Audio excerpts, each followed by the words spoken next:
Cerita akan dimulai dengan memperlihatkan dua tentara khusus Korea yang bernama Yo Si Jin dan Dae-yong sedang berada di sebuah pusat keramaian kota setelah lepas landas. Di sana, keduanya mendapati adanya seorang pencuri yang akan kabur. Nah, sebagai seorang patriot, tentu saja keduanya tak bisa berdiam diri melihat adanya kejahatan tersebut. Dengan senapan mainan, keduanya pun berhasil melumpuhkan sang pencuri hingga pria itu tersungkur dan kakinya terkilir. 장난감이라 유효 사거리가 짧습니다. 대충 5m. 5m.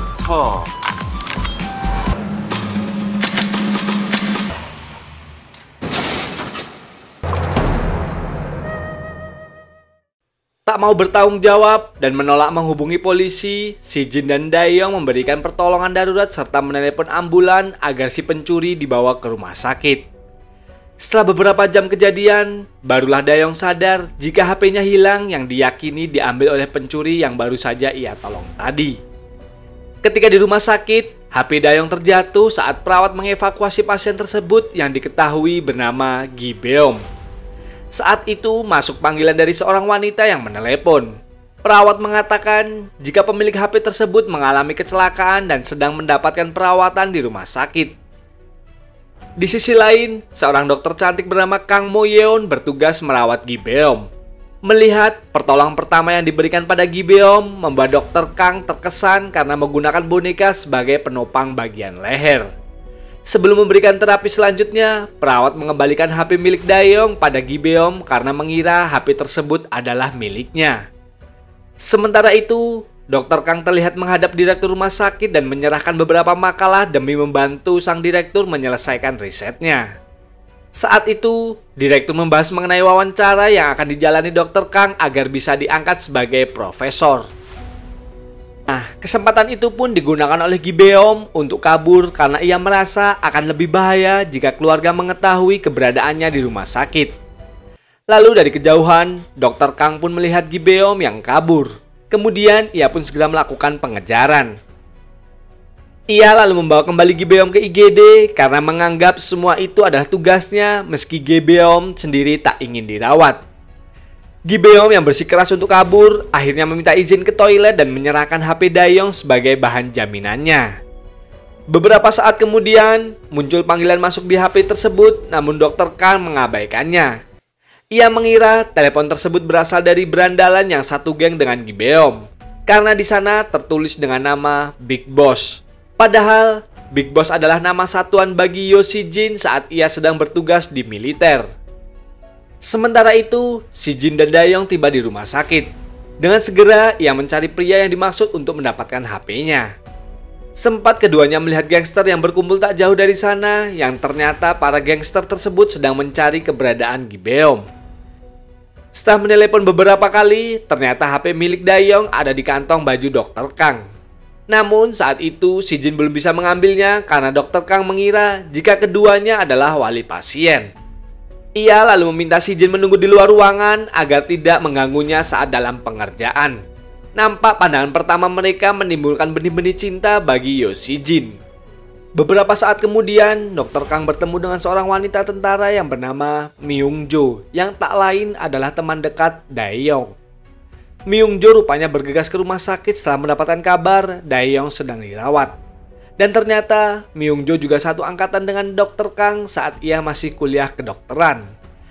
Tapi keduanya terlihat saling membenci karena pernah memperebutkan seseorang pria. Di sini, Dr. Kang mengira jika Myung Jo adalah pacar Gi Beom, namun ia tak yakin karena seorang teman mengatakan jika pacar Myung Jo adalah bintara yang pangkatnya lebih rendah darinya. Sementara di jalan sempit sekitar rumah sakit, Gi Beom berhasil kabur untuk kedua kalinya. Namun, ia terlihat sedang dianiaya karena menolak membayar denda setelah memutuskan keluar dari anggota gangster. Melihat kejahatan ada di depan mata, Si Jin dan Dae-yong merasa harus membantu Gi Beom karena itu mengingatkannya pada masa lalu. Saat itu Dae-yong bahkan mengaku sebagai kakak Gi Beom lalu menantang para gangster itu untuk bertarung dengannya. Ia mengatakan jika menang maka mereka harus membebaskan Gi Beom saat itu juga. Nah, karena mereka adalah anggota militer, tak sulit bagi mereka mengalahkan para gangster itu dengan tangan kosong. 어이 거기 형님들! 가세요. 괜히 장례식장 와서 객기. 자신 있는 놈 있으면 이 지갑 가져가.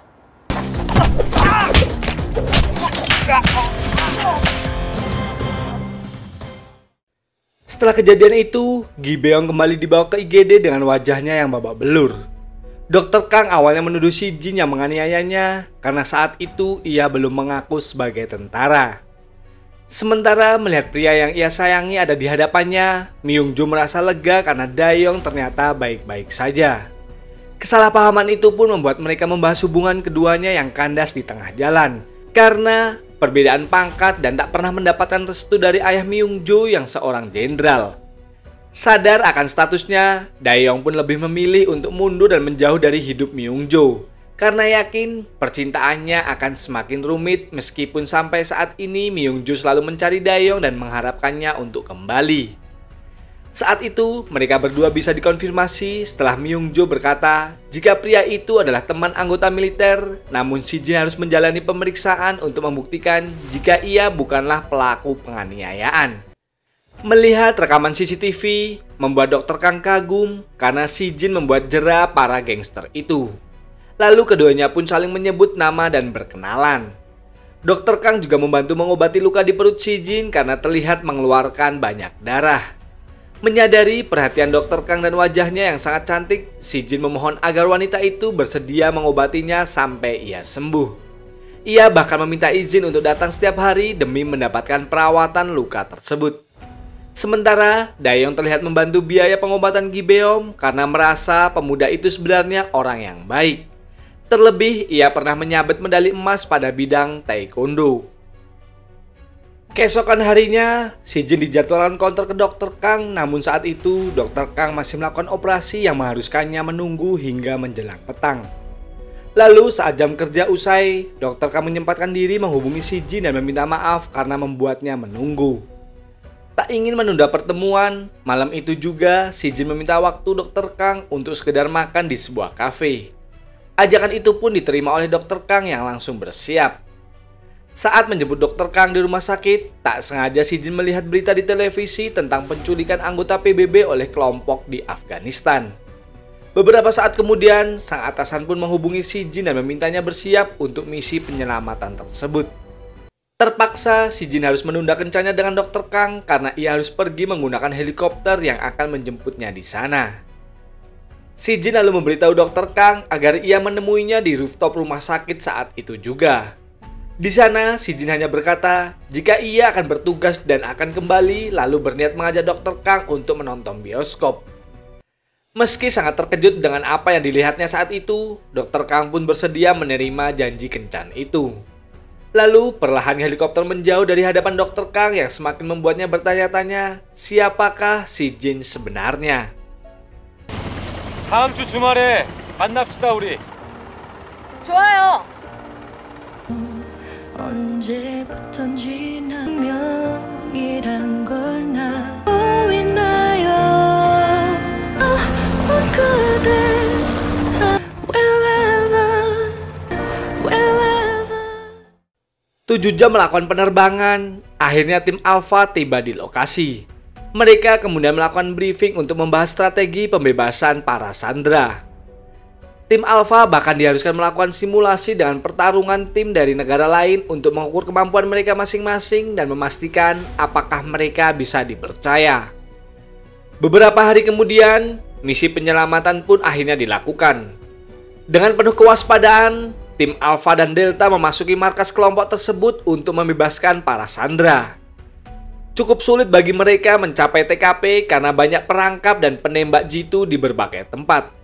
Namun dengan kemampuan yang sudah teruji, akhirnya mereka pun berhasil menemukan keberadaan sandera dan melumpuhkan para musuh hingga misi pun selesai.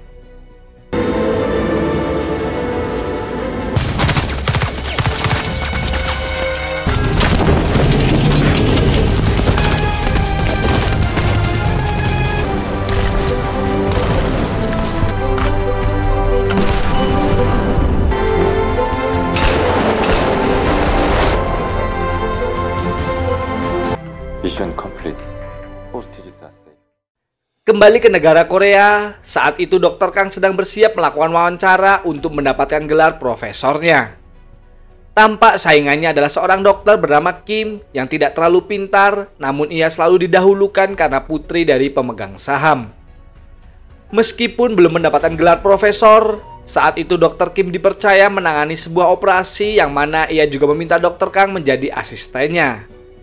Namun karena skill yang belum mumpuni, sempat terjadi kegawat daruratan pasien karena mengalami pendarahan. Peristiwa itu pun membuat Dr. Kang kesal karena seharusnya Dr. Kim sadar akan kemampuan dirinya. Terlebih nyawa pasien adalah taruhannya. Hari itu adalah hari yang sangat melelahkan bagi Dr. Kang karena selain mengoperasi, ia juga harus shift malam. Dr. Kang yang selalu kepikiran tentang si Jin memutuskan untuk terus memperhatikan foto ronsennya. Keesokan harinya, dengan wajah yang lelah akibat begadang, Dr. Kang dikejutkan dengan kedatangan si Jin yang menemuinya lebih awal dari jam kencan yang sudah keduanya sepakati. Akhirnya, Dr. Kang pun mengajak si Jin ke rumahnya karena ia harus membersihkan diri terlebih dahulu sebelum kencan yang sesungguhnya. Lalu keduanya memesan makanan dan mengobrol santai di sana. Saat di bioskop, tiba-tiba si Jin mendapatkan telepon dari atasannya karena harus menggantikan tim Bravo dalam sebuah misi. Meskipun kencan keduanya kembali gagal, namun Dr. Kang tak bisa menghalangi kepergian si Jin dan mengatakan jika ia akan menonton film seorang diri. Beberapa saat kemudian, Dr. Kang juga menerima telepon dari rekannya yang mengharuskannya datang ke rumah sakit secepat mungkin. Ternyata hal itu berkaitan dengan gagalnya Dr. Kang sebagai profesor pada angkatan saat ini. Hal itu disebabkan kepala rumah sakit memutuskan untuk mendahulukan Dr. Kim. Mengetahui hal itu, beberapa rekannya sangat prihatin karena sebenarnya Dr. Kang lah yang lebih pantas mendapatkannya karena kemampuannya yang jauh lebih hebat. Apalagi Dr. Kang sudah menghabiskan sebagian waktunya di rumah sakit. Malam itu, Dr. Kang menangis seorang diri meratapi kegagalannya dalam karirnya. Sempat terjadi keributan antara Dr. Kang dan Dr. Kim karena wanita itu justru menyuruh Dr. Kang menggantikan jadwalnya untuk sesi wawancara esok hari. Dr. Kang pun tampil memukau menjawab pertanyaan presenter stasiun TV yang meliput program kesehatan rumah sakit. Sementara, si Jin mendapatkan apresiasi dari atasan karena berhasil dalam sebuah misi. Kemudian, mereka mendapatkan masa cuti 8 bulan dengan mengirim mereka ke sebuah daerah bernama Tabaik di luar negeri. Berbeda dengan bawahannya yang bahagia karena tak ada tugas. Mendadak, si Jin justru bersikap biasa saja karena ia hanya diberi waktu 2 minggu untuk menemui kekasih dan keluarganya.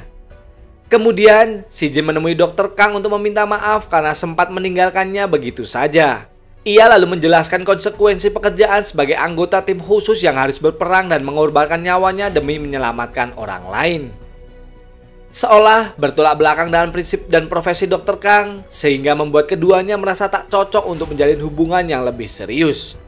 Dr. Kang lalu memutuskan untuk meninggalkan si Jin yang membuat hatinya pun kian terluka. Singkat cerita, tim Alpha tiba di Tabaik dan bergabung dengan tim lainnya. Setiap hari, mereka disibukkan dengan berlatih fisik dan berbagai keterampilan lain sekaligus menjaga keamanan sekitar. Atasan si Jin yang bernama Komandan Park sempat menegurnya karena si Jin mengabaikan perintah dengan menjinakkan bahan peledak yang cukup berbahaya. Sebagai wakil komandan, Dayong juga harus ikut menanggung kesalahan seniornya dengan berlari mengitari markas seharian. Seorang prajurit pangkat rendah sempat membuat si Jin teringat jika pemuda itu adalah Gibeom, bekas pencuri yang pernah ia tolong yang kini bergabung dalam program militer. Berpindah ke rumah sakit Haesung karena acara televisi kepopuleran Dr. Kang meningkat drastis. Ia dikenal sebagai dokter yang ramah, cantik, dan berwawasan luas. Dr. Kang kini juga dipercaya sebagai dokter penanggung jawab pasien VVIP yang terdiri dari kalangan pejabat dan pemilik perusahaan. Setelah beberapa bulan berlalu, akhirnya Dr. Kang berhasil meraih gelar profesor sehingga ia terlihat merayakan keberhasilannya bersama sahabat dan perawat terdekatnya. Sementara itu, Dr. Kim justru dicabut gelarnya karena dianggap kurang kompeten. Malam itu, Dr. Kang kembali mengingat momen perpisahannya dengan si Jin di atas rooftop gedung. Ia pun berpikir, apakah mungkin keduanya kembali akan dipertemukan. Keesokan harinya, Dr. Kang dan teman-temannya membahas mengenai program rumah sakit yang akan mengirim perwakilan tim medis ke sebuah daerah bernama Tabaik.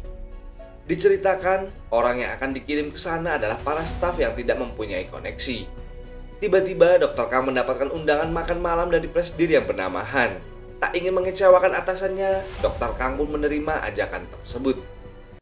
Namun, di luar dugaan, makan malam yang dimaksud ternyata adalah kencan mesum di sebuah kamar hotel. Dr. Kang yang merasa direndahkan pun memukul Presidir Han dan menganggap sebagai pria brengsek. Karena merasa terhina, Presidir Han menghukum Dr. Kang dan mengirimnya sebagai ketua tim medis pada riset di divisi Tabaik. Singkat cerita, mereka pun tiba di bandara untuk menunggu jemputan helikopter. Presidir Han sempat menghubungi Dr. Kang dan berjanji akan memulangkannya ke Korea saat itu juga, asalkan Dr. Kang bersedia menjadi kekasihnya. Mendengar ucapan tersebut, Dr. Kang justru memaki atasannya karena selain mesum, pria itu juga pengecut yang hanya bisa menggunakan jabatan demi meluapkan kekesalannya pada bawahan. Di sisi lain, Si Jin sebenarnya sudah mengetahui jika rumah sakit Haesung akan menuju ke tempatnya berada, yang bahkan diketuai oleh wanita yang pernah ia sukai. Dan betapa terkejutnya Dr. Kang saat melihat Si Jin ternyata adalah komandan militer yang akan datang menjemputnya. Melihat Dr. Kang ada di hadapannya, Si Jin pun mengabaikannya karena ia harus memberikan pengarahan pada tim medis sekaligus memperkenalkan diri sebagai komandan di sana. Si Jin hanya memberikan syal Dr. Kang yang terjatuh tanpa mengucapkan satu kata pun kepadanya.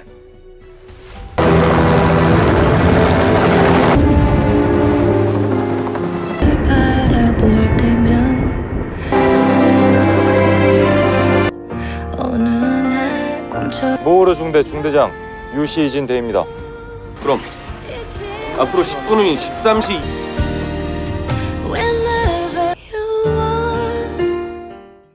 Setibanya di markas militer, tim medis yang beristirahat kemudian kedatangan seorang prajurit Gibeom.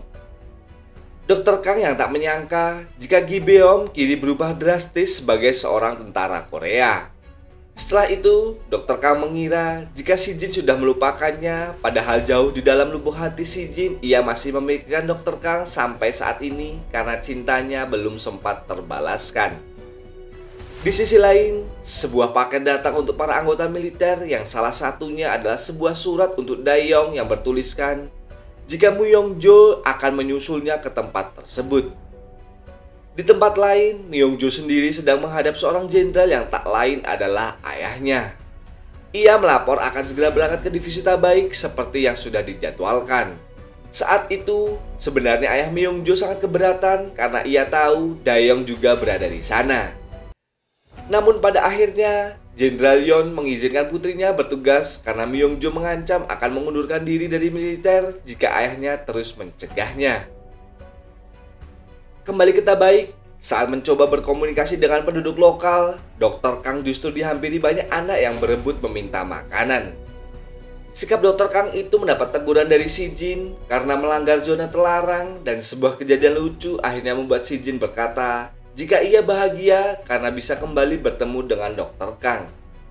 Menyadari Si Jin membodohinya tentang adanya ranjau, Dr. Kang justru marah karena ia dibuat panik akan hal tersebut.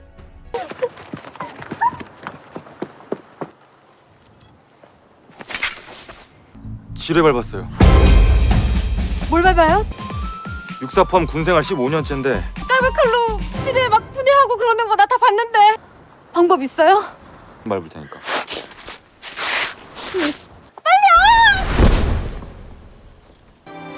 잘 지냈어요? 다 개뻥이었어, 다 뻥이었어 정말. 말 걸지 마요. 따라오지도 말고. Keesokan harinya, sebelum melakukan riset, tim medis mengecek kesehatan tentara termasuk mengambil sampel darah semua anggota. Namun tiba-tiba saja mereka dikejutkan dengan suara benturan yang cukup keras yang diduga berasal dari kendaraan yang terguling. Setelah mengecek TKP, Si Jin dan tim menemukan sebuah mobil bantuan PBB terguling dan menewaskan satu korban jiwa. Seorang lainnya yang terluka tampak panik saat Si Jin menanyakan identitas keduanya dan barang yang mereka bawa. Setelah melakukan penyelidikan, ternyata pria tersebut adalah petugas PBB palsu yang hendak menyelundupkan beberapa senjata ilegal.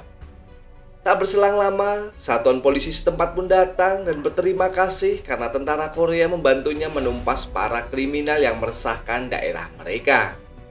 Setelah menangani kasus tersebut, Si Jin dijadwalkan memberikan laporan pada atasan di markas pusat. Secara kebetulan, saat itu Dr. Kang mengalami susah sinyal sehingga Daeyong menyarankannya ikut bersama Si Jin menuju ke kota. Singkat cerita, Dr. Kang mendapatkan sinyal wifi di sebuah toko yang dimiliki wanita blasteran Korea Rusia bernama Yehua. Sementara, Si Jin melaporkan pada atasan jika ada sedikit masalah dengan penyelundup senjata ilegal. Sang atasan lalu memperingatkan Si Jin agar menghindari kelompok tersebut karena setelah bertugas, keduanya akan mendapatkan promosi jabatan. Si Jin juga mendapatkan surat mutasi yang ditujukan kepada Daeyong agar ia segera kembali ke Korea. Perintah tersebut sepertinya berasal dari Jenderal Yon yang juga ayah Myung-jo.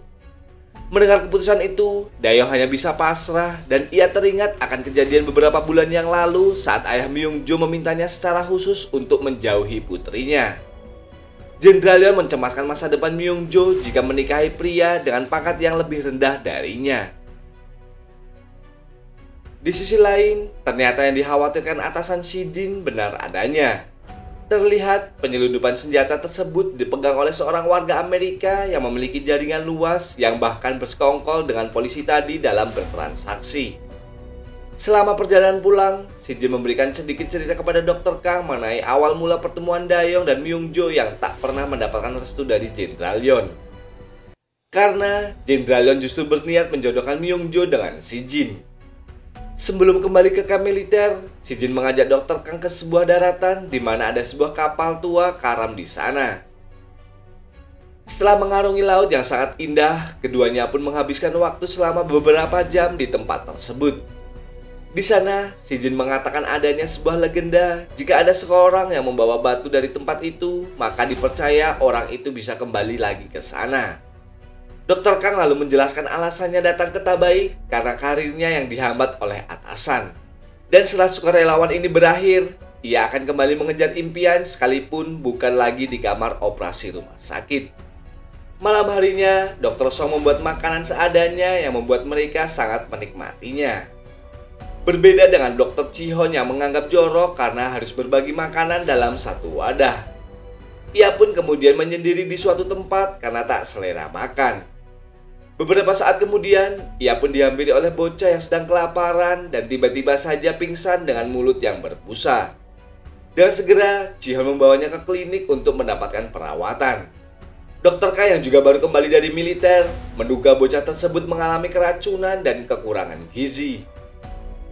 Seakan beristirahat, terdengar suara sirine yang menandakan situasi darurat di area medis.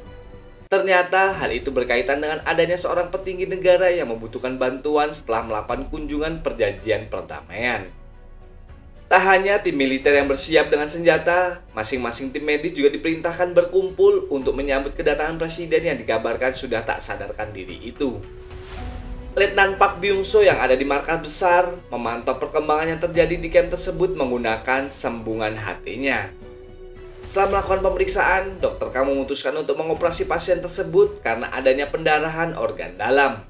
Dan jika terlambat 20 menit saja, nyawa pasien dipastikan tak akan bisa tertolong.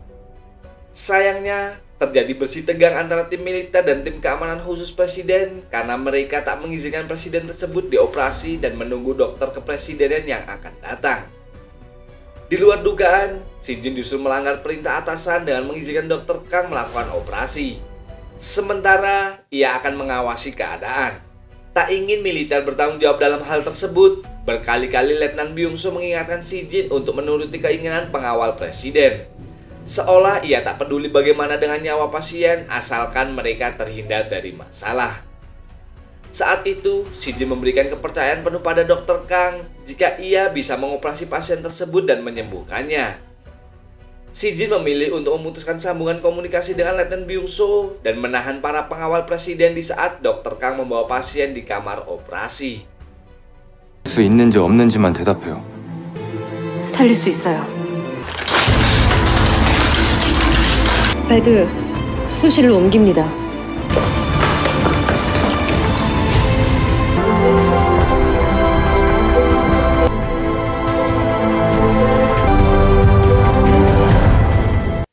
Sementara itu di Korea, para petinggi dan jenderal bertemu untuk membahas kejadian tersebut. Tentunya agar tak menimbulkan kesalahan karena menyangkut kedua negara saat operasi berlangsung. Pasien sempat mengalami penurunan tekanan darah karena pendarahan yang hebat. Lalu 30 menit kemudian, tim dokter presiden pun datang ke area medis tersebut. Dokter itu memastikan kondisi pasien setelah operasi, namun belum menyatakan apakah operasi tersebut sukses sebelum pasien benar-benar siuman. Meski nyawa pasien bisa tertolong, namun para petinggi Korea dan jenderal tetap membutuhkan pembenaran dan menentukan siapakah yang bertanggung jawab atas kejadian tersebut. Si Jin akhirnya dibebas tugaskan karena dianggap membangkang kepada atasan. Di depan pengawal khusus presiden, si Jin lalu menyerahkan semua senjata dan perlengkapan militer pada Daeyong dan ia pun bersiap dikurung di sebuah ruangan hingga menunggu proses selanjutnya. Tak lama kemudian, Letnan Byung-soo datang dan meluapkan kekesalannya di depan si Jin karena si Jin membahayakan karir anggota lainnya. Si Jin juga terancam gagal mendapat promosi kenaikan pangkat karena kejadian tersebut. Namun, saat itu tak ada raut kekecewaan pada wajah si Jin. Ia juga berjanji akan bertanggung jawab sepenuhnya. Letnan Byung-soo kemudian menemui Dr. Kang untuk menanyakan kondisi pasien. Ia juga memberitahu jika keputusannya mengoperasi pasien berdampak buruk bagi karir si Jin yang sudah diperjuangkannya selama 10 tahun di militer. Setelah itu, Daeyong memberitahu Dr. Kang masih ada waktu 15 menit jika ingin berbicara dengan Yo Si Jin. Dr. Kang pun menangis melihat si Jin berakhir di ruangan sempit dan meminta maaf kepadanya. Karena waktunya sudah habis, Dr. Kang pun harus meninggalkan si Jin dengan rasa bersalahnya. Singkat cerita, Presiden Arab akhirnya siuman dan kemudian dievakuasi dari tempat tersebut. Seorang komandan pengganti mengabarkan pada Daeyong jika situasi di kamp militer mulai terkendali. Daeyong sendiri terlihat berada di bandara karena ia akan kembali ke Korea. Di waktu yang bersamaan, terlihat Myung-jo baru saja mendarat di bandara Tabaik. Ia terlihat sangat bahagia karena akan bertemu dengan pria yang ia cintai dan bertugas bersama. Namun, senyuman itu berubah menjadi kesedihan karena pada akhirnya ia tahu Daeyong akan dimutasi. Seketika, ingatan masa lalunya muncul tentang awal pertemuan dengan Daeyong saat menemani pria itu ke acara pernikahan sang mantan. Kemudian, Myung-jo juga memerintahkan Daeyong agar memberitahu si Jin jika keduanya sudah berkencan. Seperti yang sudah diketahui ayah Myung-jo, memang berniat menjodohkan putrinya dengan si Jin. Namun Myo-jong tak pernah setuju akan hal tersebut. Karena merasa ada kecocokan dan sering bersama, hubungan pura-pura itu pun berakhir menjadi hubungan pacaran yang sesungguhnya. Karena Myung-jo begitu mengagumi ketulusan dan cara menghargai Daeyong terhadap seorang wanita. Di tempat lain, Jenderal Yoon mendapat informasi jika Presiden Arab ingin menghapus semua data mengenai operasi tersebut seolah tak pernah terjadi apa-apa karena Presiden sudah membaik.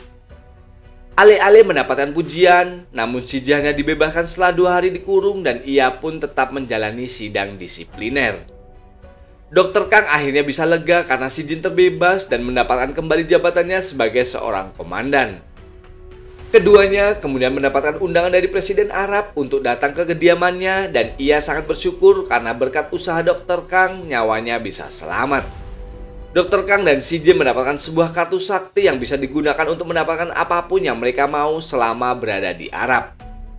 Permintaan si Jin yang pertama bukan permintaan yang istimewa. Si Jin justru meminta pengawal presiden meminjamkan mobil karena ia ingin mengajak Dr. Kang jalan-jalan.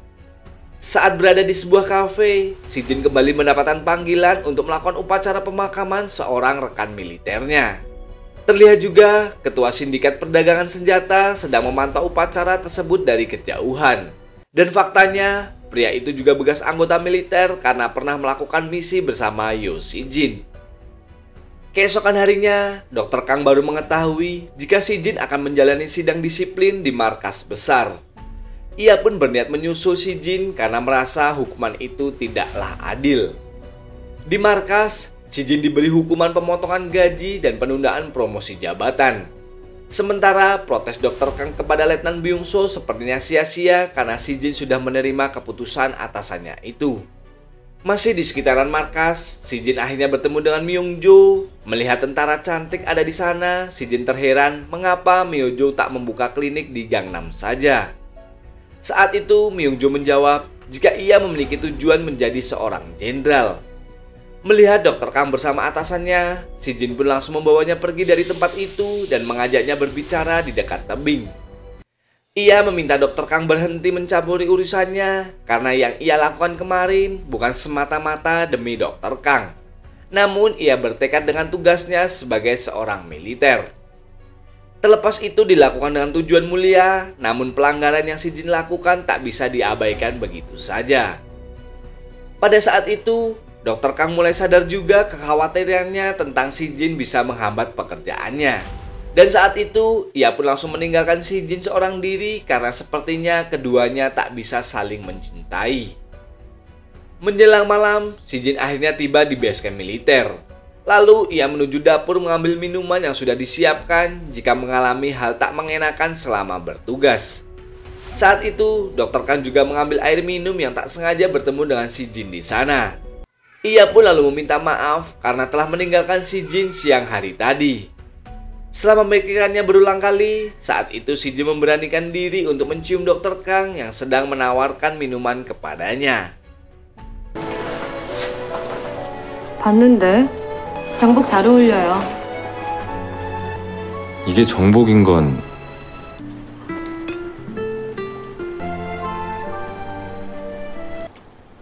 방법이 없진 않죠. Keesokan harinya, seorang pria bernama Tuan Ko memperkenalkan diri sebagai wakil manajer membangun pembangkit listrik tenaga surya. Beberapa saat kemudian, pria bernama Tuan Jin juga menghampiri mereka yang juga adalah manajer kepala. Tuan Jin mengatakan jika ia akan bertanggung jawab mengenai pembangkit listrik tersebut. Di lain tempat, Dr. Ji-hoon memberitahu Dr. Kang jika pasien anak keracunan telah kabur dan meninggalkan sebuah denah rumahnya. Dr. Kang berniat pergi ke sana karena anak tersebut harus minum obat secara teratur. Di sana, keduanya melihat kehidupan warga yang memprihatinkan karena minimnya bahan pangan. Sementara itu, di markas pusat, Myung-jo muncul melapor pada Letkol Byung-soo jika ia menerima penugasan di kamp militer. Saat itu, ia juga menelepon seorang teman Daeyong di Korea untuk sekedar mencari tahu bagaimana kabar Daeyong di sana. Kembali pada Dr. Kang dan si Jin yang selesai menyantap makanan di sebuah restoran. Saat itu, si Jin melihat orang yang sebelumnya menyamar sebagai anggota PBB untuk menyelundupkan senjata. Merasa terancam, si Jin pun menyuruh Dr. Kang untuk pulang terlebih dahulu karena ia akan menemui orang tersebut.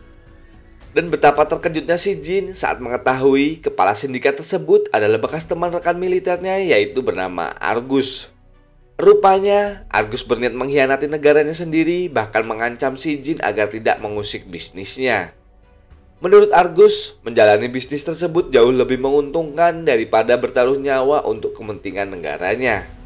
Kekecewaan pun lalu terlihat di wajah si Jin karena dalam misi tersebut ia kehilangan nyawa senior demi menyelamatkan nyawa Argus. Kembali pada Dr. Kang yang menemui seorang dokter yang juga pemilik bengkel yang akrab dengan si Jin. Dari pria itulah, Dr. Kang dipinjani mobil untuk kembali ke game militer. Namun saat dalam perjalanan, Dr. Kang mengalami kecelakaan yang mengakibatkan mobilnya berada di pinggir jurang. Beruntungnya, ia masih bisa menelepon si Jin untuk memberitahu jika nyawanya sedang di ujung tanduk.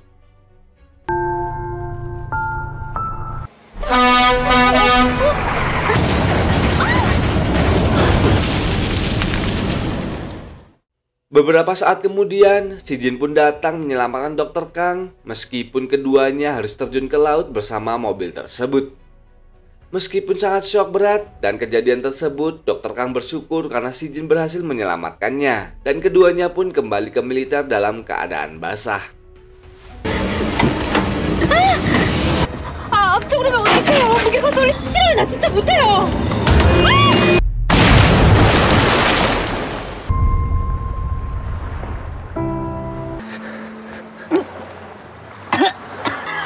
이 또라이야 진짜. 아무리 그래도 얘 어떡해. 혼자 보냈다고 벼랑 끝에 매달려 있고 말이야. 웃을 힘도 없어요. 옷이 더 비칩니다. 근데 이걸 왜 지금 줘요? 야! Sambil menghangatkan badan, Dr. Kang saat itu menanyakan apakah yang telah dialami si Jin sebelumnya. Karena saat itu Dr. Kang sempat mendengar suara tembakan dari bengkel Daniel. Si Jin pun enggan membahasnya, ia hanya berkata jika mobil Daniel akan segera dievakuasi. Keesokan harinya, Daniel pun syok melihat mobilnya yang rusak parah. Si Jin yakin jika Daniel bisa memperbaiki mobilnya sendiri karena selain berprofesi sebagai dokter, Daniel juga seorang montir. 살려줬는데 이만 살아가지고 죄송해요.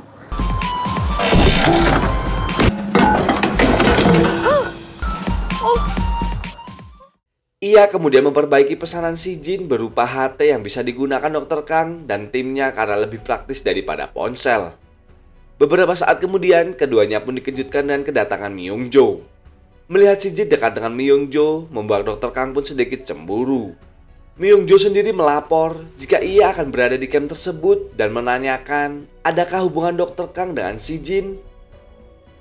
Shin lalu berpindah ke markas Agus, terlihat ia sedang bekerja sama dengan manajer Jin dalam jual beli berlian.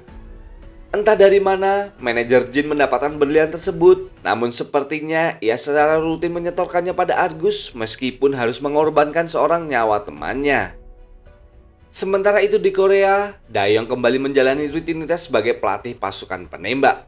Saat itu, ia dipanggil Jenderal Yeon untuk melaporkan perekrutan anggota tim Alpha yang baru. Setiap panggilan dari Myung Jo selalu diabaikan oleh Daeyeong agar Myung Jo berhenti berharap padanya. Myung Jo sendiri masih belum bisa berbaikan dengan Dr. Kang. Terlihat ia menyentil tugas tim rumah sakit Haesung di area tersebut yang hanya sekedar memberikan vaksin dan berfoto rias saja. Dr. Kang lalu mengatakan alasannya pergi ke sana adalah untuk mendonasikan klinik yang disebut Medicap kepada PBB. Tim medis kemudian melakukan rapat di aula yang sering digunakan para tentara. Namun tiba-tiba saja, si Jin menghampiri Dr. Kang karena ada yang ingin dibicarakan yang membuat semua tim pun membubarkan diri. Dr. Kang saat itu masih bersikap sinis karena masih cemburu melihat kedekatan si Jin dengan Myung Jo.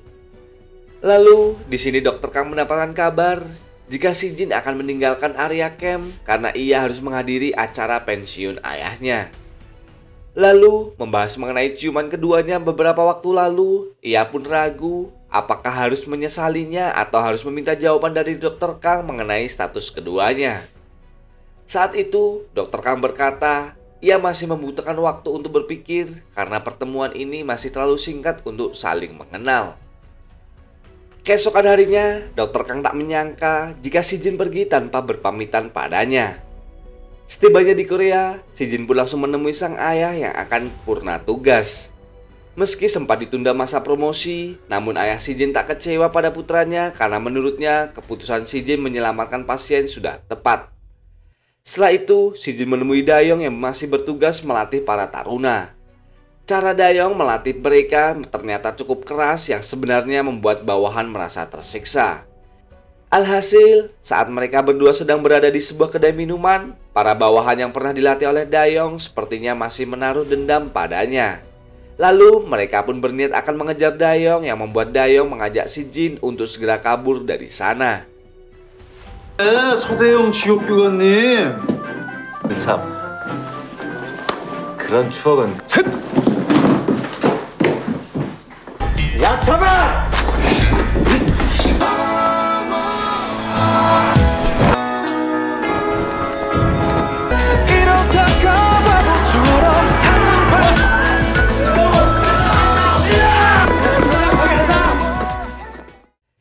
Setelah berhasil lolos, Daeyeong pun berencana akan kembali ke rumah, sementara si Jin pulang menggunakan bus. Untuk pertama kalinya, sejak memutuskan untuk menjauh, Daeyeong akhirnya mengangkat telepon dari Myung Jo. Meskipun saat itu ia tak mengucapkan satu kata pun. Keesokan harinya, Dr. K mengumumkan beberapa anak untuk membersihkan badan dan membagikan makanan pada mereka semua. Hal itu mengingatkan pada si Jin yang selalu membantu melakukan hal tersebut kepada anak-anak. Singkat cerita, tim medis akhirnya dipulangkan karena tugas mereka telah selesai. Dr. Kang menemui Daniel yang pada akhirnya berhasil memperbaiki mobilnya. Dr. Kang berniat memberikan sejumlah uang untuk mengganti kerugian yang ditimbulkan, namun Daniel justru meminta Dr. Kang untuk melakukan donasi warga lokal yang kelaparan. Sebelum meninggalkan Medicap, Dr. Kang menghitung cadangan obat dan alat medis yang ada di sana. Kemudian, ia dihampiri oleh Myung-jo yang masih penasaran apakah Dr. Kang mencintai Si Jin. Saat itu, ia menelepon Si Jin untuk mengetahui respon Dr. Kang yang terlihat tersipu malu. Beberapa saat kemudian, tim medis berfoto sebelum berpamitan dengan tentara militer. Sebagai bentuk terima kasih dari komandan, divisi mereka akan diterbangkan menuju Bandara Tabaik sehingga tak perlu melewati jalur darat. Mereka pun membagi menjadi 2 kelompok karena penerbangan tak bisa dilakukan sekaligus. Berpindah ke bangunan pembangkit listrik, terlihat manajer Jin menyembunyikan berlian di brankas yang ia simpan di bawah lantai. Di saat para pekerja konstruksi sedang melakukan aktivitasnya, tiba-tiba terjadi guncangan hebat yang ternyata adalah gempa bumi. Guncangan yang sangat kuat juga terjadi di kamp militer yang menghancurkan sebagian besar klinik dan tempat tinggal para tentara. Myung-jo berusaha menyelamatkan pasien dan perawat yang ada di sana. Lalu di atas helikopter, Dr. Kang dan teman-temannya pun menyaksikan betapa mengerikannya bencana tersebut yang membuat mereka merasa khawatir.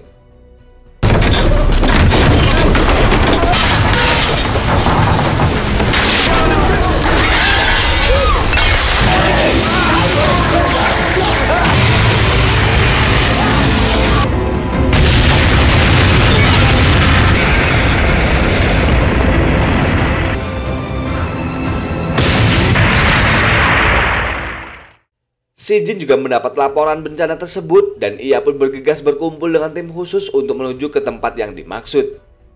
Kekhawatiran juga dialami oleh Jenderal Yon yang memerintahkan anak buahnya mencari tahu situasi di Tabaik saat ini. Presiden juga tampak panik karena tim medisnya belum kembali bertugas. Jenderal Yon berkata jika ia akan mengirim pasukan terbaik untuk misi penyelamatan mereka semua. Sementara itu, helikopter yang membawa rombongan Dr. Kang memutuskan mendarat di sebuah bandara. Setelah mengetahui adanya gempa bumi di sana, Dr. Kang memaksa komandan sementara untuk kembali ke kamp militer dan kawasan pembangkit listrik karena mereka pasti membutuhkan bantuan tim medis. Singkat cerita, mereka pun tiba di Medicap dan berbaur dengan yang lain untuk mencari korban luka. Terlihat Myung-jo yang sedang memberikan pertolongan pada korban mendapatkan kabar buruk jika pembangkit tenaga listrik telah hancur. Tak menunggu lama, mereka bergegas menuju ke tempat itu dan menemukan banyak korban luka. Dr. Kang lalu memberi instruksi untuk menandai pasien sesuai tingkat keparahan dan harapan hidup.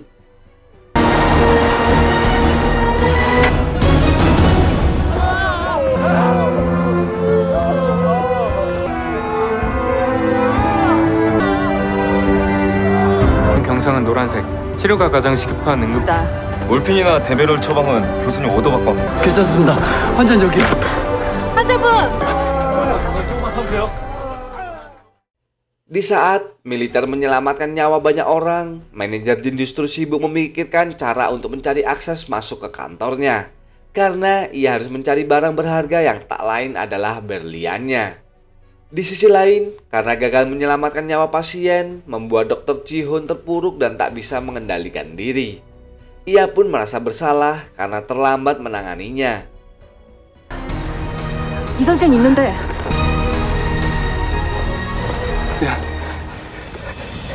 겠지만 과출혈로 인한 심정지야. 할 수 있어요. 살릴 수 있어요. 어리광 그만 부리고 의사면 의사답게. 환자 분류하나 못하는데.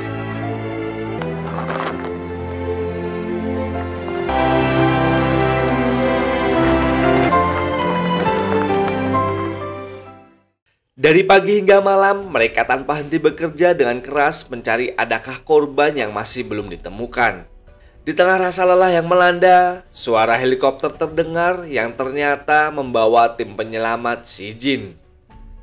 Melihat Si Jin akhirnya kembali ke Tabaik membuat Dr. Kang merasa senang. Begitu juga dengan Si Jin yang sangat lega melihat Dr. Kang dalam keadaan selamat.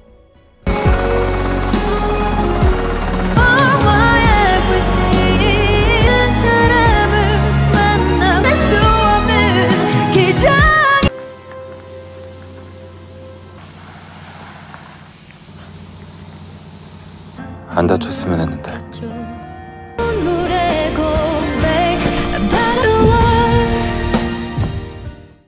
Tanpa menunggu waktu, si Jin dan pasukannya pun bekerja sama dengan tim untuk mengevakuasi para korban. Namun di sisi lain, manajer Jin justru mencoba menghalangi mereka karena urusan pribadi. Ia mengaku ingin mengambil dokumen penting yang tertinggal di bawah reruntuhan tersebut. Mendengar hal itu, si Jin segera bertindak dan mengusir pria itu dari sana. Manajer Jin pun tak berhenti sampai di situ. Ia mencoba untuk menghalangi proses evakuasi dan beranggapan jika orang-orang di sana pasti sudah meninggal. Namun, si Jin dan Dayong tak peduli dengan perkataan manajer Jin dan terus memerintahkan pasukan segera melakukan evakuasi. Mereka pun terjun ke dalam untuk mencari para korban yang masih belum diketahui. Saat para pasukan lain diminta untuk mencari korban jiwa di sekitar runtuhan, para dokter ditugaskan untuk mengobati korban-korban yang terluka. Di situasi darurat ini, para dokter hanya bisa mengobati mereka dengan alat seadanya. Saat itu, Dr. Kang dan Myung Jo yang masih berselisih dibuat bingung oleh seorang korban yang sedang sekarat. Dr. Kang pun segera meminta Myung Jo untuk mengoperasi pasien tersebut. Mau tak mau, Myung Jo pun harus mengoperasi pasien tersebut di tempat yang sebenarnya kurang steril itu. Di bawah reruntuhan ini, rupanya ada dua korban yang sedang sekarat yang sulit untuk diselamatkan karena posisi keduanya sangat sulit untuk dijangkau. Dua korban tersebut adalah manajerku dan seorang pria tua. Dari pintu masuk, para petugas akhirnya menemukan keduanya. Namun sayangnya, manajerku tak langsung bisa dievakuasi karena benda menimpa keduanya tersambung satu sama lain. Jika salah satu diselamatkan, maka harus ada yang dikorbankan satunya. Tak bisa mengambil keputusan, si Jin pun segera memanggil Dr. Kang. Awalnya, Dr. Kang tak berani untuk memutuskan siapa yang harus dikorbankan. Namun, si Jin terus saja mendesak karena waktunya yang tidak banyak. Kondisi ini pun membuat Dr. Kang dan si Jin merasa dilema. Tak lama kemudian, mereka pun lebih memutuskan untuk menyelamatkan pria tua yang tertusuk besi karena kemungkinan selamat jauh lebih besar dibandingkan dengan manajer Ko. Mereka pun lalu membawa ke ruang operasi, sementara manajer Ko yang tadi bersamanya terpaksa harus dikorbankan. Di tempat lain, terlihat Dr. Ji-hoon sedang mencoba menyelamatkan seorang wanita yang terluka akibat tertimpa besi. Ia mencoba memberikan obat bius agar wanita itu tidak merasakan sakit. Namun, saat itu ternyata ia sedang hamil dan itu akan sangat berbahaya jika Ji-hoon memberikan obat bius kepadanya. Tak punya pilihan lain, wanita ini pun harus rela menahan rasa sakit ketika Ji-hoon menarik kakinya sekuat tenaga. Keesokan harinya, setelah melakukan evakuasi selama 48 jam, si Jin mengumpulkan pasukan kemudian meminta mereka makan dan beristirahat. Di lain tempat, terlihat Myung Jo mendatangi Dayong dan bertanya, apakah tujuan Dayong ke sana karena khawatir pada Myung Jo. Dayong yang masih mempertahankan egonya menjawab jika ia bertugas di tempat yang paling berbahaya. Padahal saat itu Myung Jo sangat berharap jika jawabannya adalah karena dirinya. Myung Jo pun kembali bertanya, bagaimana jika seandainya ia terluka? Dayong hanya bisa terdiam dan meminta maaf karena selama ini selalu menghindar darinya. Lalu Dayong yang tak bisa lagi menahan kerinduannya pun akhirnya memeluk Myung Jo. Keesokan harinya, Dr. Kang kembali ke ruangan medis untuk melihat perkembangan pasien yang sedang dirawat. Beberapa di antara mereka terlihat jauh lebih baik dari sebelumnya. Di sisi lain, seorang tentara menghampiri si Jin dan melihat luka di bahu si Jin sebelumnya. Si Jin sendiri tidak menyadari ada luka di bahunya karena ia terlalu fokus menyelamatkan orang. Dalam waktu bersamaan, Dr. Kang pun mendekati mereka dan meminta si Jin segera ikut dengannya untuk diobati. Dr. Kang sadar jika si Jin sangat mengkhawatirkannya. Ia pun berkata jika sejauh ini ia baik-baik saja dan sudah terbiasa melihat kematian. Mendengar hal tersebut, membuat si Jin merasa lebih baik dan berterima kasih padanya karena sudah ikut berjuang. Dr. Kang yang merasa di antara sedih dan bahagia pun segera meninggalkan si Jin. Namun, si Jin yang tak bisa membiarkan Dr. Kang bersedih, segera mengejarnya dan memperlihatkan bintang-bintang yang bersinar. Bukannya merasa senang, Dr. Kang justru sedih karena bintang itu bersinar terang di saat kondisi seperti ini. Di sisi lain, manajer Jin harus menanggung akibatnya dan ia harus disiksa habis-habisan oleh Argus. Lalu diancam jika dia tidak bisa mengambil berlian itu secepat mungkin, maka nyawanya akan menghilang. Keesokan harinya, saat proses evakuasi masih berlanjut, manajer Jin secara berpihak menggerakkan pasukan untuk menyingkirkan reruntuhan. Padahal di bawah sana masih ada banyak korban jiwa.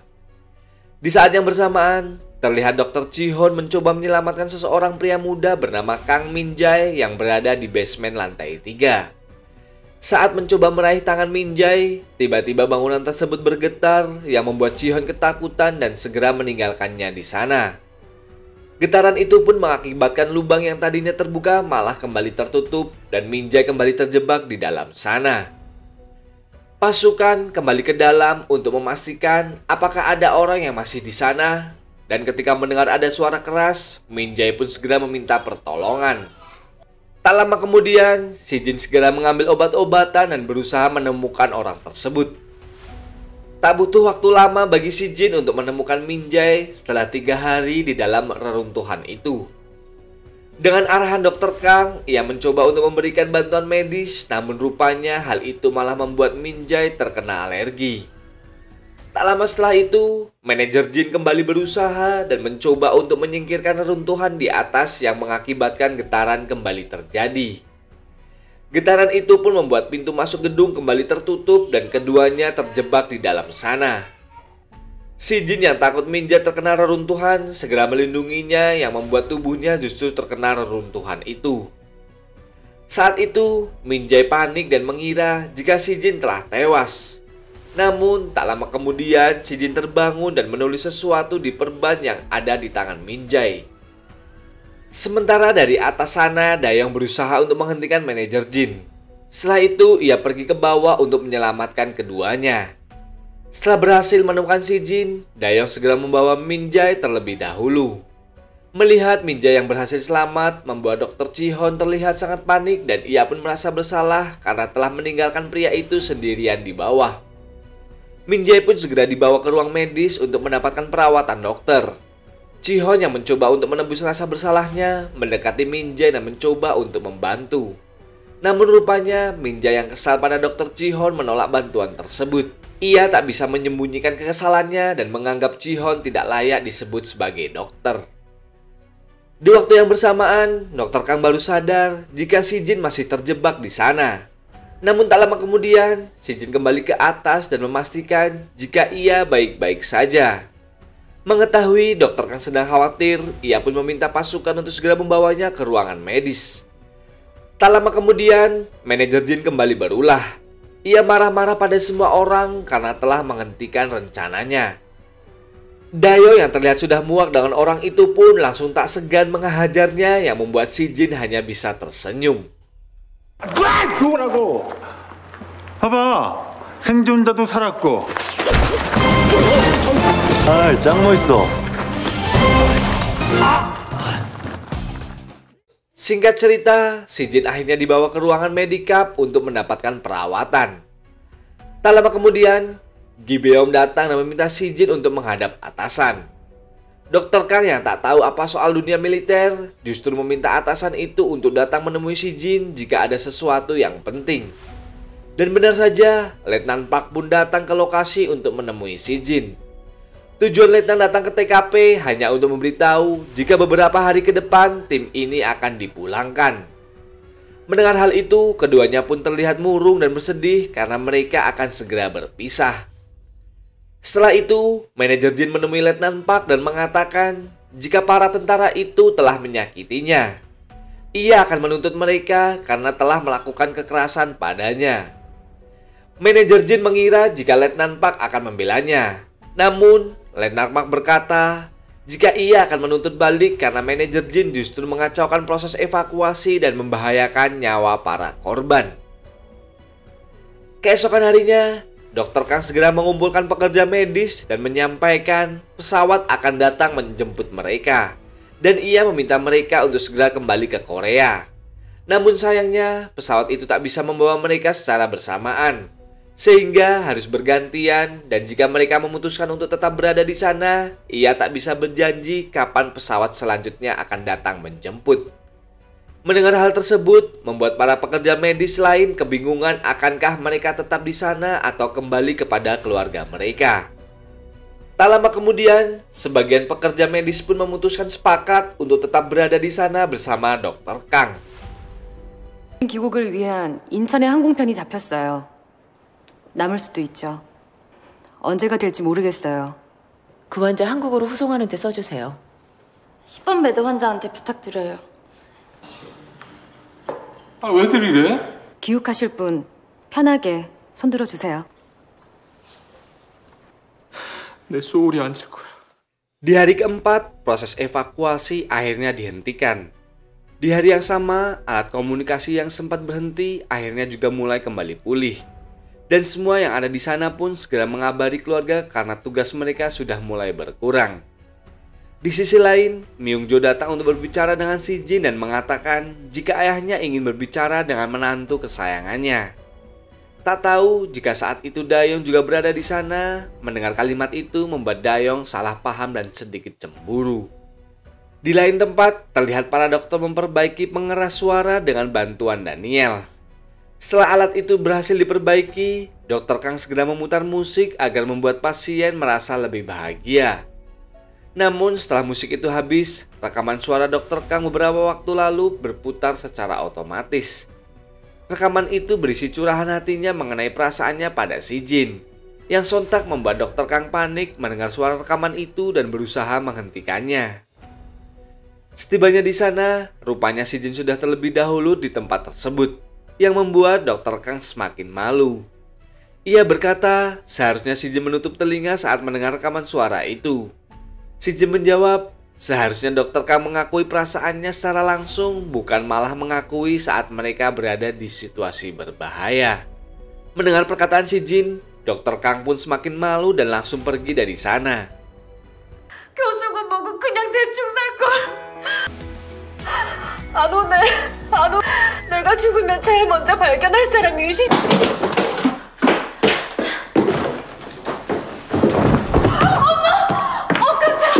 죽기 전에 고백할 마음 있었는데 이 핸드폰 강 선생 거. 이거 핸드폰 아니에요.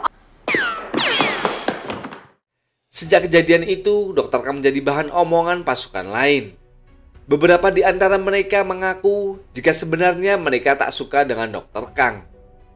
Pada saat sedang rapat, dokter lain juga malah mengejeknya dan tak fokus dengan pembahasan mereka. Nah, untuk menutupi rasa malunya, sejak saat itu Dr. Kang berusaha menghindari Si Jin, tapi sayangnya ia gagal. Karena Si Jin sudah tahu apa yang sedang Dr. Kang rencanakan. Kemudian, Si Jin mengajak Dr. Kang keluar dan berkeliling desa. Keduanya pergi mengelilingi desa dengan menggunakan mobil jeep, namun saat dalam perjalanan mereka tak sengaja melewati ranjau yang membuat ban mobil mereka pun pecah. Si Jin yakin jika di sekitar sana masih banyak ranjau yang lain. Lalu ia pun mencoba mencari ranjau dan kemudian memberi tanda agar tidak ada korban lainnya.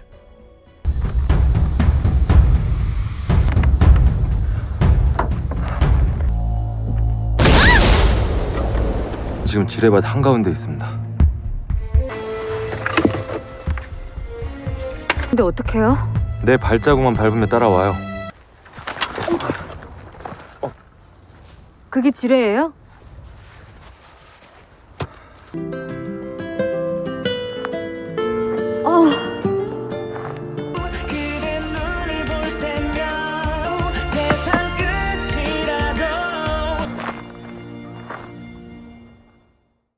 Setelah itu, keduanya pun pulang dan menumpang kendaraan penduduk setempat. Dr. Kang berterima kasih karena Si Jin telah beberapa kali menyelamatkan nyawanya. Di sini, dia juga akhirnya mengakui perasaannya pada Si Jin yang membuat Si Jin langsung refleks menciumnya.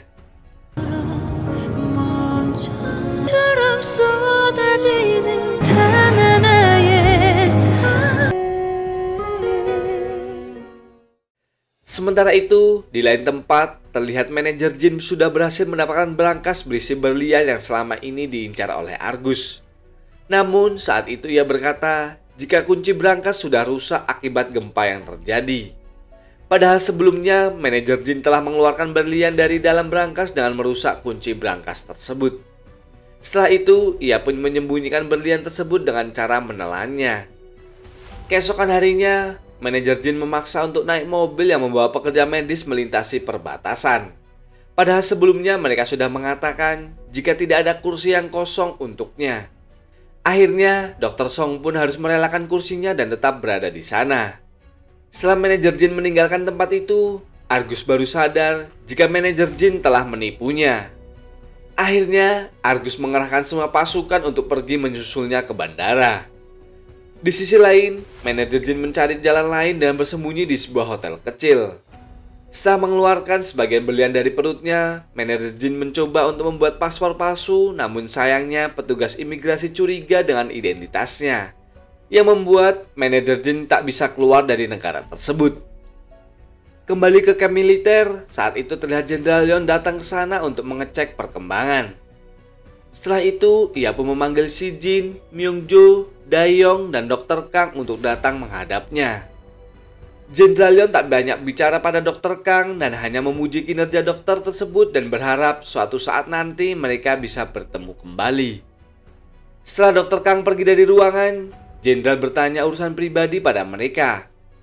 Mulai dari Si Jin dengan menanyakan, apakah benar Si Jin tidak menyukai Myung-jo?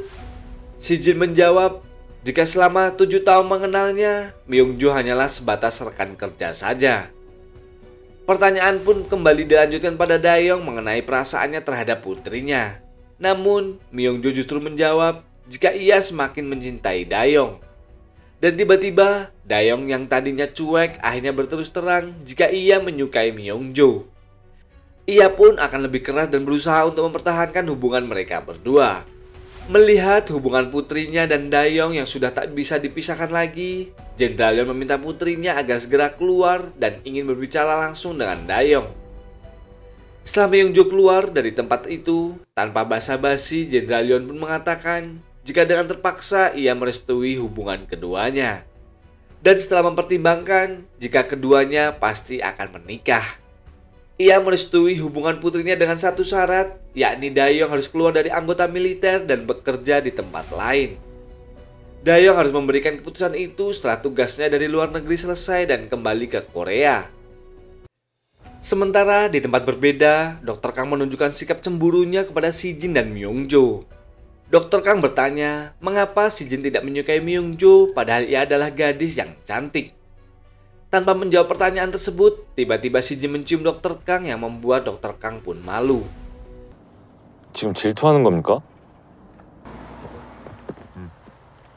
윤명주 어디가 어떻게 예쁜데요?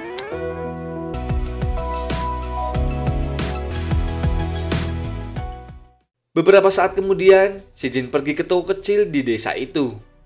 Di saat yang bersamaan, ia melihat pemilik toko sedang memergoki anak yang sedang mencuri obat di toko miliknya. Rupanya, si anak ini sedang menderita penyakit menular.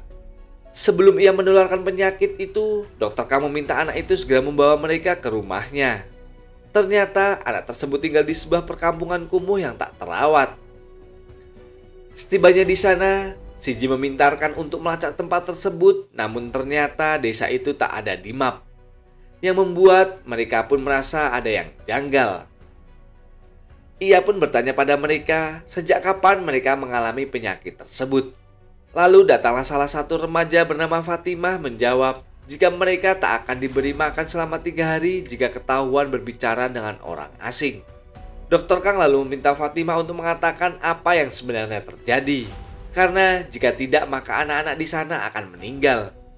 Fatimah lalu menjawab jika itu akan lebih baik dibandingkan mereka tetap hidup.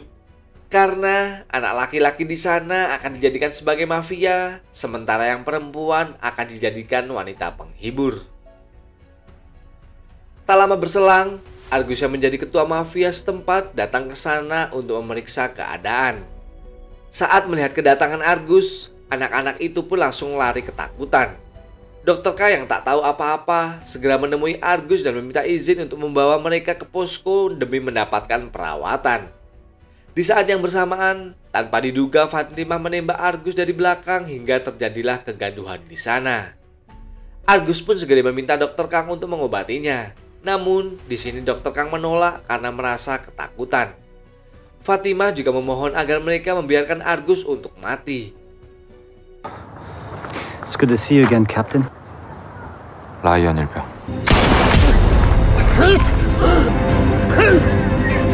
Let him die, please.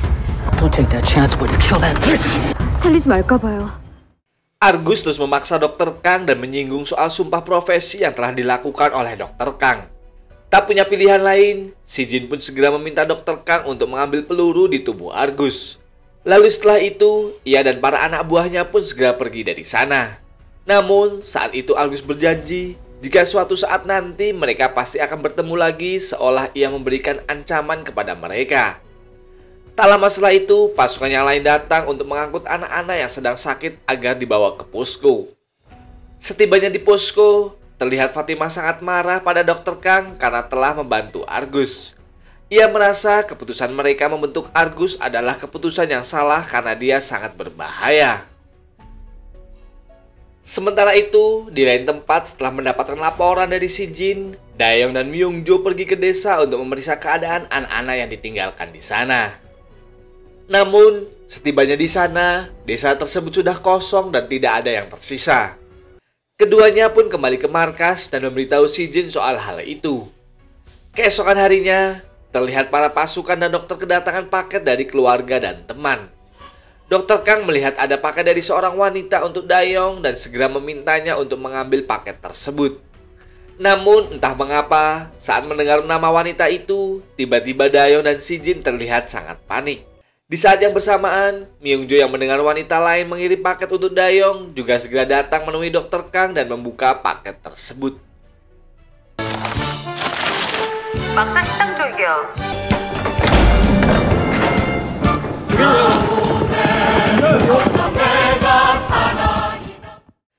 Ternyata paket itu berisi foto si Jin dan Daeyeong yang sedang bersama dua orang wanita.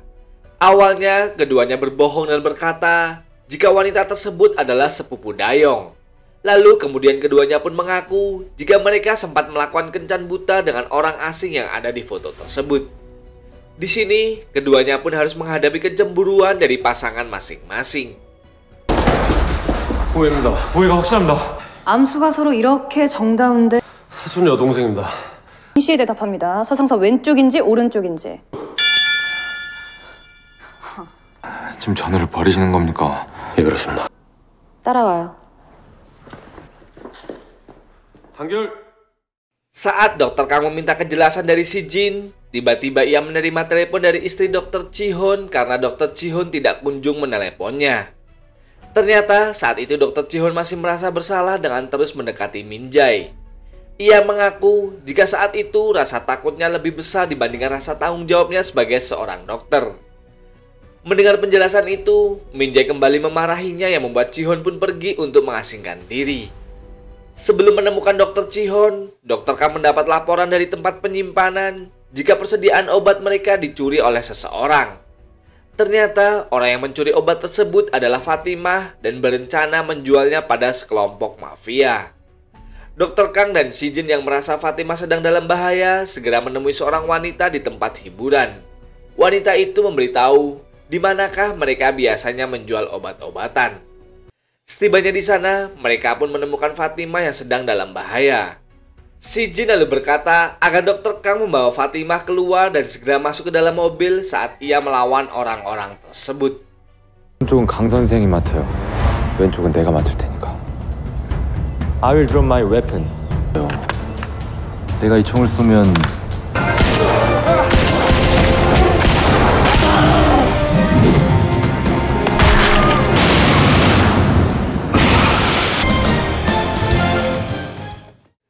Setelah terjadi baku tembak, akhirnya mereka pun berhasil kabur.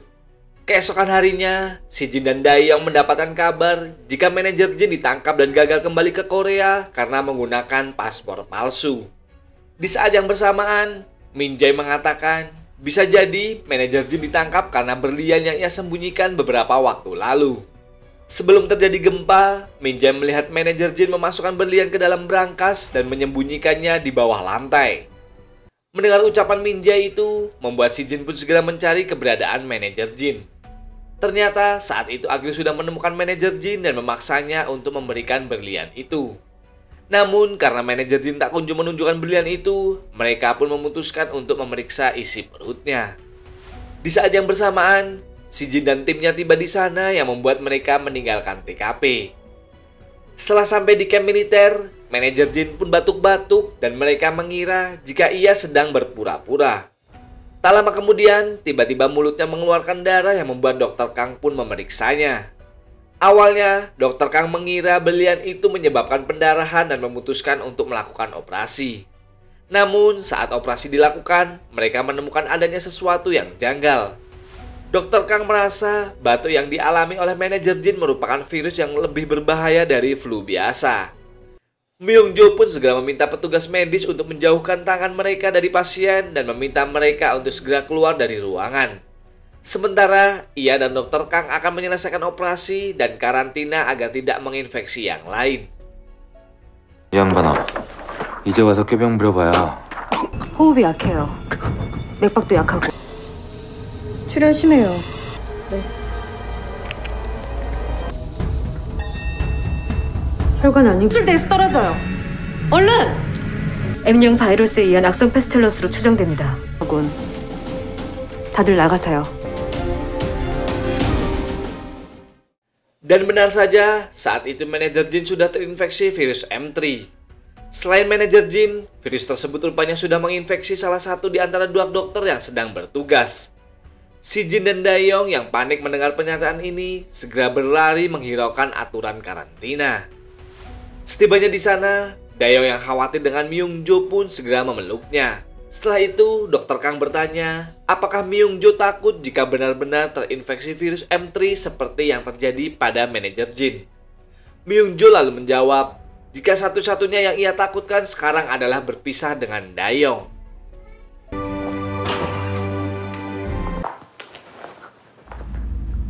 나 격리 중인 거 안 보... 가구나. 여기 너랑 있을 거야. 명조는 어떻게 되는 겁니까? Di tempat berbeda, selain Myung-jo, Dr. Song juga terlihat sedang tak sehat dan dikhawatirkan mengidap penyakit yang sama. Takut virus ini akan tersebar kemana-mana, Dr. Kang pun meminta Daniel untuk segera membawakan vaksin secepatnya. Sementara itu, di lain tempat para perawat diminta untuk memastikan apakah anak-anak dari desa terinfeksi virus M3.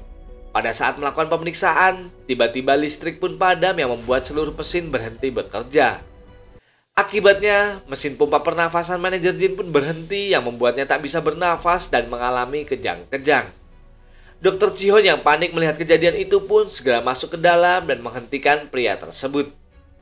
Tanpa diduga, manajer Jin justru menggigit Dr. Ji-hoon yang membuat potensi untuk terinfeksi jauh lebih besar.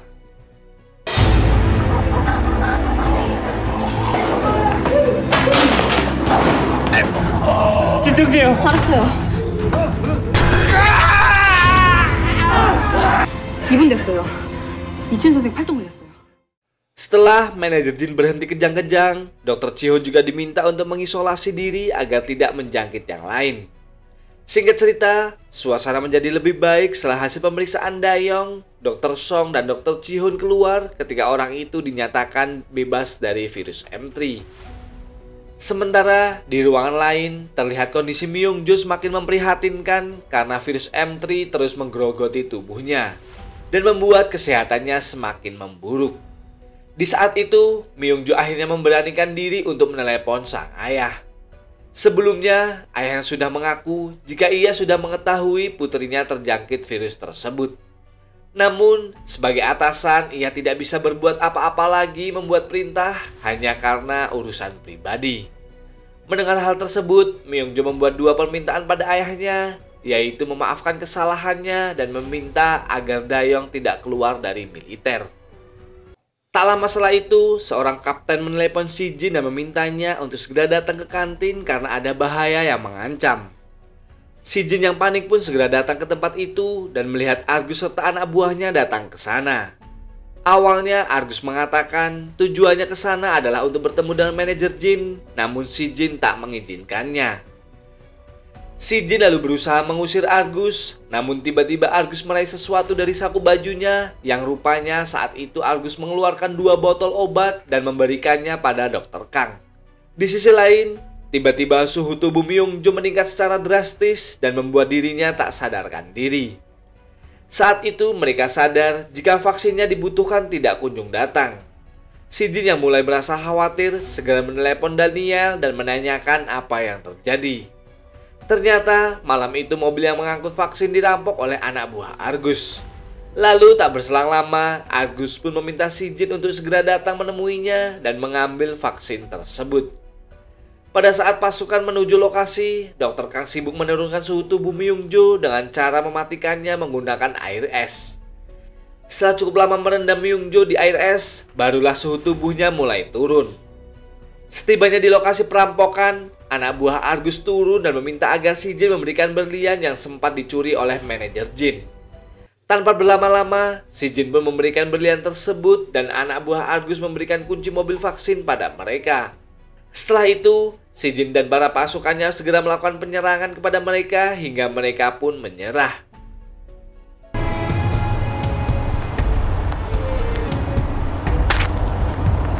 딱 서봐 이 새끼야! Di waktu yang bersamaan, terlihat sekelompok orang yang mengaku sebagai polisi setempat datang menangkap Fatimah karena telah melakukan jual beli obat terlarang. Dr. Kang yang merasa bertanggung jawab pada Fatimah juga diminta untuk ikut bersama mereka sebagai walinya. Saat si Jin tiba di camp militer, ia baru menyadari jika Dr. Kang sudah tidak ada di tempat. Kemudian ada seorang mengatakan jika Dr. Kang dan Fatimah dibawa ke kantor polisi. Tanpa berpikir panjang, si Jin pun segera mengejar orang-orang tersebut. Di dalam perjalanannya, ia melihat Fatimah di tengah jalan dengan kondisi tangan terikat dan mulut yang ditutup. Saat mendekatinya, tiba-tiba seseorang menembak kaki Fatimah. Tak lama kemudian, Argus dan anak buahnya pun keluar dari persembunyiannya sambil membawa Dr. Kang yang mereka jadikan sebagai sandera. Tak ingin terjadi sesuatu yang buruk pada Dr. Kang, si Jin pun segera menurunkan senjatanya.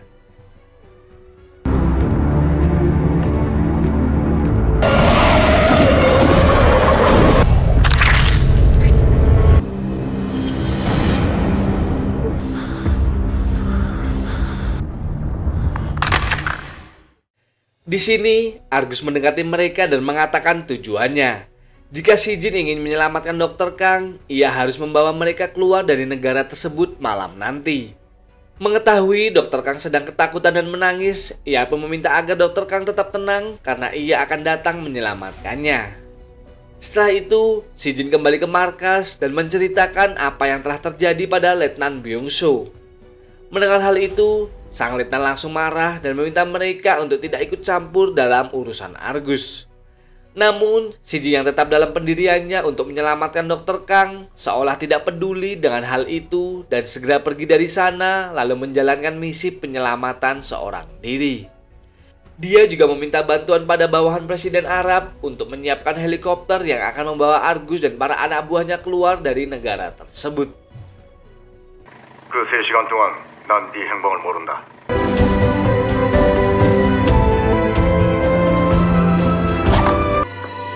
Long time no talk. I need a chopper.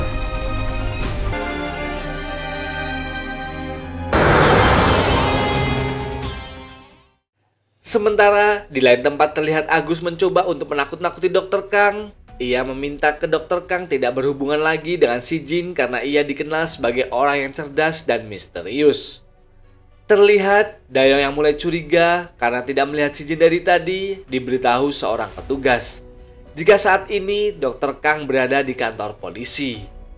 Daeyeong akhirnya tersadar jika sesuatu yang buruk sedang terjadi dan ia memutuskan untuk segera menyusul sahabatnya itu. Daeyeong lalu mengarahkan tim Alpha tanpa sepengetahuan Letnan Byung-soo. Sebelum pergi menyusul si Jin, Daeyeong menemui Myung-jo dan menceritakan apa yang sedang terjadi saat ini. Mereka akan melakukan misi berbahaya dan kemungkinan besar tak akan kembali. Oleh sebab itu, Daeyeong pun memberikan name tag-nya pada Myung-jo dan memintanya untuk menjaga benda tersebut sampai mereka kembali. Singkat cerita, si Jin akhirnya sampai di markas Argus. Berkat kemahirannya itu, si Jin pun berhasil masuk ke dalam tanpa diketahui oleh siapapun. Saat si Jin sedang mengendap-endap, tanpa diduga ia malah menemukan anak desa yang sempat hilang. Ketika ingin pergi dari ruangan lainnya, tiba-tiba anak buah Argus datang dan menahan seorang anak laki-laki. Si Jin yang tak ingin anak itu terluka kembali, mengangkat tangannya, namun tak lama kemudian, Dayong dan para pasukan Alpha muncul secara tiba-tiba dan menembak pria tersebut.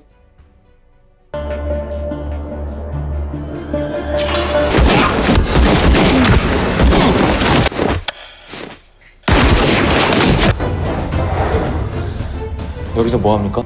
고맙다는 인사는 복귀해서 길게 하고 이 지역을 신속히 빠져나간다.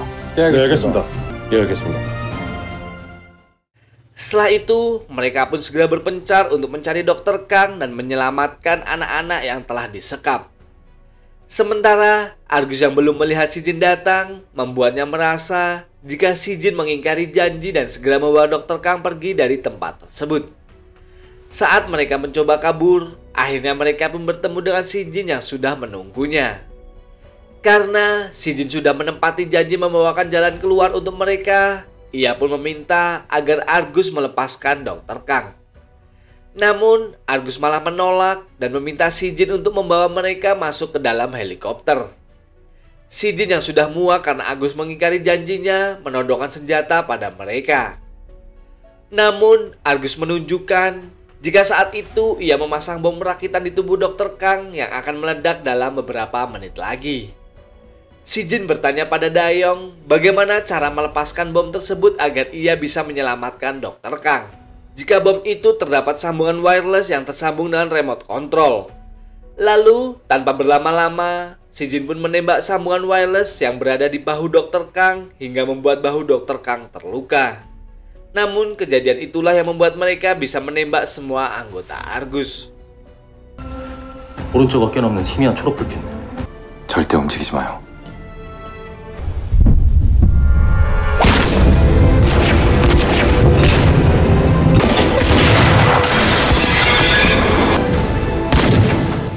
Setelah itu, seorang prajurit pun mencoba melepaskan rompi berisi bom dari tubuh Dr. Kang, namun sayangnya ia tak bisa menaklukkan bom tersebut.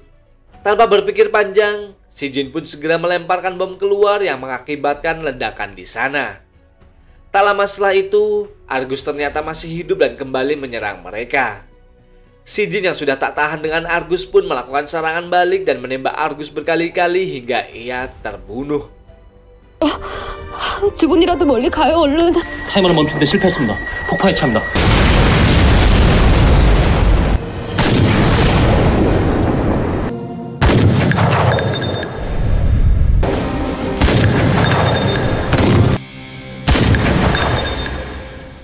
Setelah berhasil menghabisi Argus dan menyelamatkan Dr. Kang, mereka pun pergi dari sana dan rupanya kejadian itu diketahui oleh para petinggi negara. Yang sebagian dari mereka menganggap tindakan Si Jin adalah sesuatu yang berbahaya. Si Jin pun bersedia bertanggung jawab atas misi tersebut. Lalu, ia meminta maaf dan siap untuk dicopot dari jabatan jika memang hal tersebut diperlukan. Namun, setelah mendengar Sandra selamat dan tak ada pasukan yang terluka, Jenderal malah meminta mereka untuk diberi penghargaan. Setibanya di kamp militer, Dayong segera menemui Myung Jo dan memastikan jika dirinya baik-baik saja. Di sisi lain, Dr. Kang yang kepikiran dengan perkataan Argus mencoba mendatangi Si Jin dan bertanya, kebohongan apakah yang saat ini Si Jin sembunyikan darinya. Mendengar hal tersebut, Si Jin balik bertanya, apakah Dr. Kang ingin putus darinya? Dr. Kang hanya mengatakan jika ia hanya ingin mengetahui apakah ada yang Si Jin sembunyikan darinya. Sejak saat itu, Dr. Kang mulai berpikir apa yang selama ini Si Jin rasakan dan secara perlahan ia pun mulai memahami keadaan Si Jin. Keesokan harinya, keadaan para pasien mulai pulih. Manajer Jin dan Myung Jo juga bisa selamat dari virus M3. Saat itu, Min Jae yang mendengar jika Dr. Ji-Hon dikhawatirkan terkena virus berbahaya, langsung memaafkan dokter tersebut. Ia pun mencoba menemuinya dan menanyakan keadaan Ji-Hon. Setelah Min Jae memaafkan kesalahannya, Dr. Ji-Hon kembali ceria. Singkat cerita, jadwal permulaan tim medis akhirnya tiba. Sebelum berpisah, Si Jin dan Dayong mengajak pacar mereka untuk melakukan makan malam sederhana. Namun, pada saat sedang makan, Dr. Kang dan Myung Jo malah bertengkar karena membicarakan artis tampan yang mereka sukai. Hal itu tentu saja membuat Si Jin dan Dayong kesal yang langsung meninggalkan mereka berdua. Sebelum meninggalkan kamp militer, Dr. Kang dan Si Jin menitipkan Fatimah pada Valentine, wanita penjaga bar, dan memintanya sebagai wali Fatimah. Sementara biaya pendidikan Fatimah akan ditanggung oleh Dr. Kang. Mereka tak bisa membawa Fatimah pergi dari sana karena negara mereka sedang dalam konflik. Akhirnya, para petugas medis pun akan segera dipulangkan. Mereka berkumpul di kamp militer untuk memberikan penghormatan terakhir pada para korban. 이제 가죠.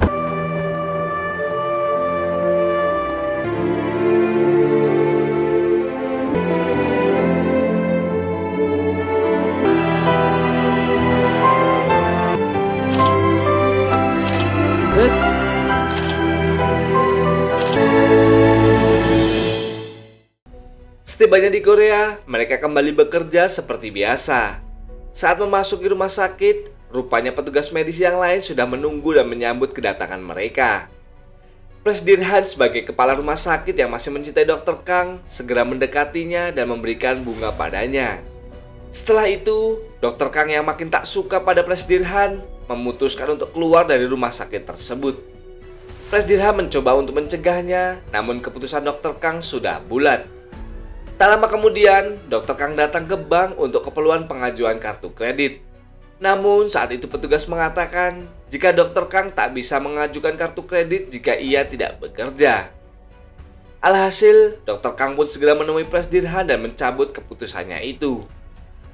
Ia rela ditempatkan di mana saja asalkan masih diberi kesempatan untuk bekerja di rumah sakit Hiso. Sementara itu, Si Jin meminta Letnan Park untuk memulangkan Myung Jo dan Dayong. Awalnya, atasannya itu tidak setuju dengan permintaan Si Jin. Namun, Si Jin mengancam akan melaporkan apa yang ia lakukan selama di sana. Lalu, Si Jin kemudian menemui keduanya untuk memberitahu kabar bahagia itu. Namun, bukannya merasa senang, mereka malah heran dengan keputusan Si Jin. Setelah kembali ke Korea, seperti janjinya pada ayah Myung Jo, Dayong akan berhenti dari pekerjaannya dengan mengisi formulir pengunduran diri. Beberapa hari setelahnya, keduanya pun dipanggil ke ruangan Jenderal Yon. Myung Jo pun bertanya apa yang sedang keduanya bicarakan.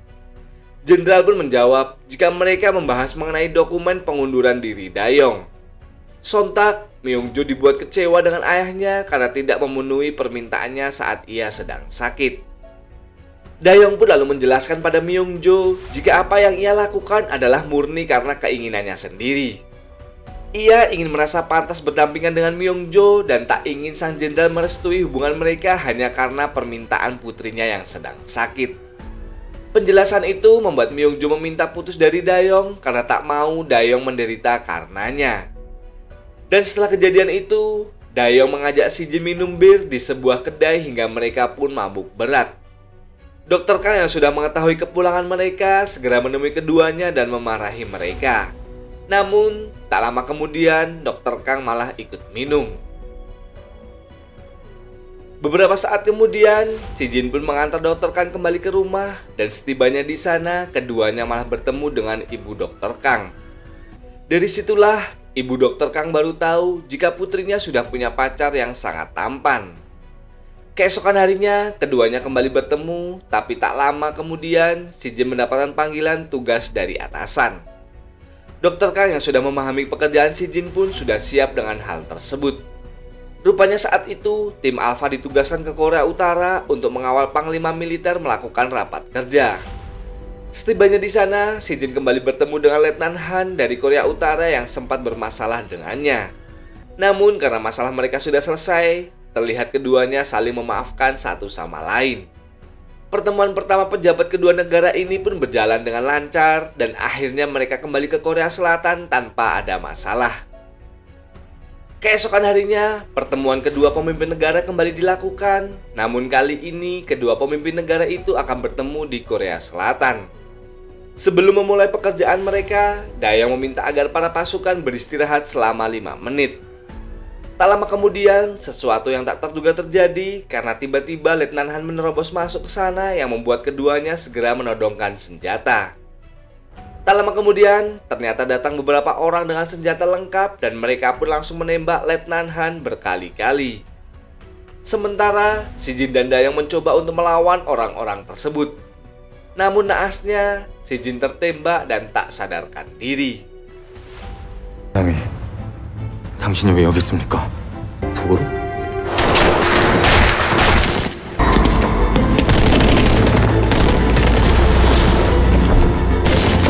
브라보 52 7구역 총격 교전 중 총격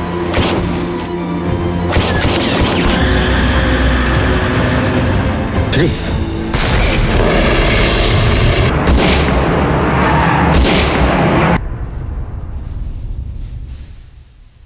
Kembali ke rumah sakit, para dokter dihebohkan dengan berita penembakan tersebut.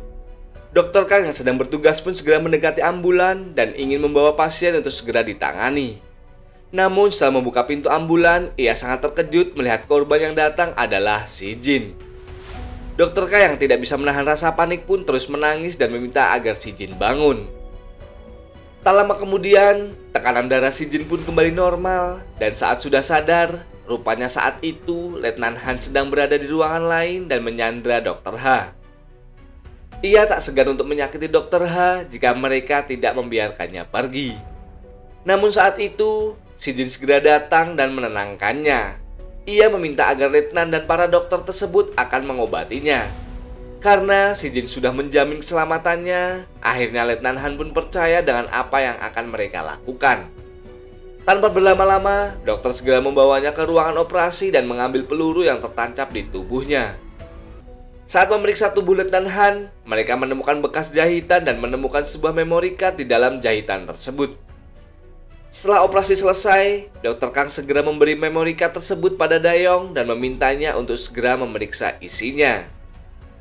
Tak lama kemudian, Dayong dan para pasukan akhirnya berhasil menangkap para penembak yang rupanya mereka adalah orang asing yang menggunakan identitas palsu.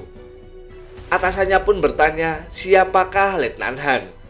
Sebenarnya, Dayong menjawab jika Letnan Han adalah petugas VVIP yang akan bertugas di sesi kedua nanti. Namun sayangnya, ia justru diserang oleh orang-orang tersebut. Setelah operasi selesai, Letnan Han dipindahkan ke ruangan yang sama dengan si Jin. Di ruangan itu, si Jin diminta untuk menginterogasi Letnan Han mengapa ia bisa datang ke sana. Namun karena masih banyak orang dan melihat terpasang penyadap di sana, Letnan sama sekali tak mau buka mulut. Tak lama, Dr. Kang pun masuk ke sana dan memarahi keduanya. Ia juga menyinggung mengenai aksi si Jin di Tabaik yang membuat posisi karirnya kian terpojok. Akhirnya si Jin memberitahu Dr. Kang jika ruangan itu sedang disadap sehingga ia tak bisa mengatakan hal-hal yang aneh. Bukan hanya sampai di situ, ia juga meminta Dr. Kang memindahkan mereka selama 10 menit ke ruangan lain agar bisa bertanya pada Letnan Han. Tanpa berlama-lama, Dr. Kang segera memindahkan keduanya.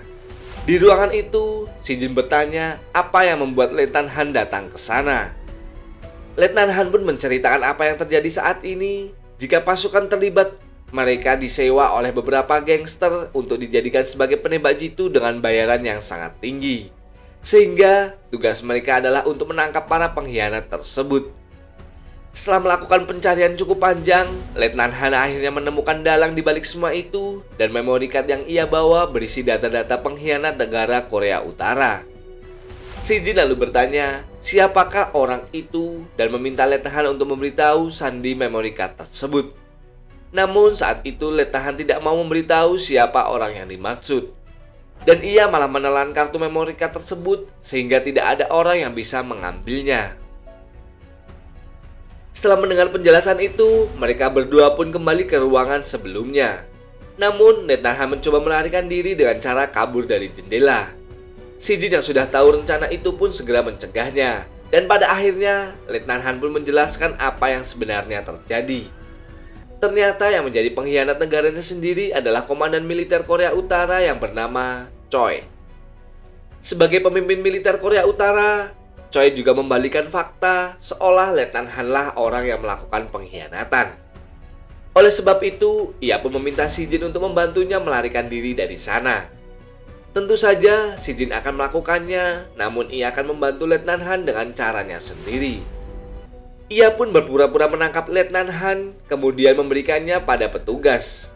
Beberapa saat kemudian, para petugas membawanya kembali menghadap ke Komandan Choi. Terlihat, Komandan Choi meminta Letnan Han agar memberikan memory card yang ia curi. Beberapa saat kemudian, ia meminta agar Letnan Han mengatakan permintaan terakhirnya karena ia akan segera dieksekusi oleh penembak jitu. Namun ternyata, dari jarak jauh, rupanya saat itu, si Jin dan yang lainnya telah berhasil melumpuhkan si penembak jitu sehingga bisa menggantikan posisinya. 나는 협박이고 평화보다는 긴장이디. 파일 어디 있네? 훈련받은 대로 몸속 어딘가에 잘. 마지막으로 할 말 있으면 하라.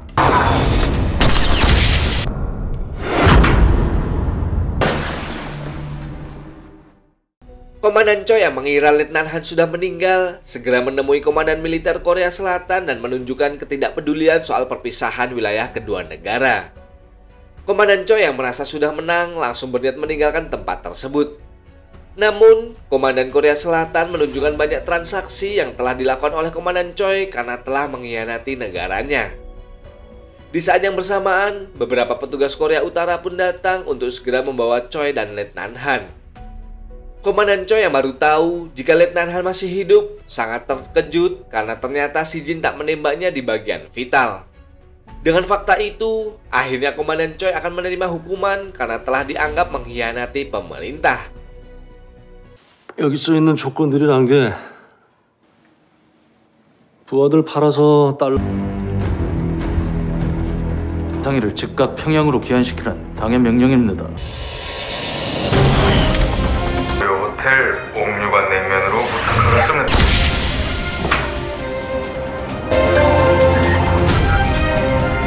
딱 죽지 않을 곳에 쌌어요. Setelah membantu Letnan Han, si Jin yang sempat kabur dari ruangan kembali ke sana dan berbicara dengan Dayong. Mereka yang tahu Dr. Kang akan datang ke sana berpura-pura tidak terjadi sesuatu. Namun saat Dr. Kang mencoba keluar, si Jin kembali bangkit dari tempat duduknya. Dr. Kang yang tahu keduanya berbohong kembali ke dalam dan memergoki hal tersebut. 이제 모릅니까? 1m. 팀장님 방금 잠드셨습니다. 깨면 다시 올게요. 팀장님 방금 잠드셨습니다. 그건 어떡할 겁니까? 그건 좋은 생각 있습니다. Setelah itu, Dr. Kang kembali bertemu dengan Myung-jo di lobi rumah sakit. Tujuan yang datang ke sana adalah untuk menjenguk si Jin, tapi melihat Dayong berada di sana membuat keduanya pun terdiam satu sama lain. Setelah Myung-jo pergi, Dayong pun akhirnya menceritakan apa yang terjadi jika ia memutuskan keluar dari militer agar bisa bersama Myung-jo. Namun Myung-jo justru salah paham kepadanya. Mendengar penjelasan itu, si Jin pun meminta agar Dayong segera mengejar Myung-jo dan meminta agar tidak membuatnya menunggu terlalu lama. Mendengar hal itu, Dayong pun segera melakukan perintah tersebut. Sementara itu, pertemuan rahasia kedua pejabat negara telah diumumkan.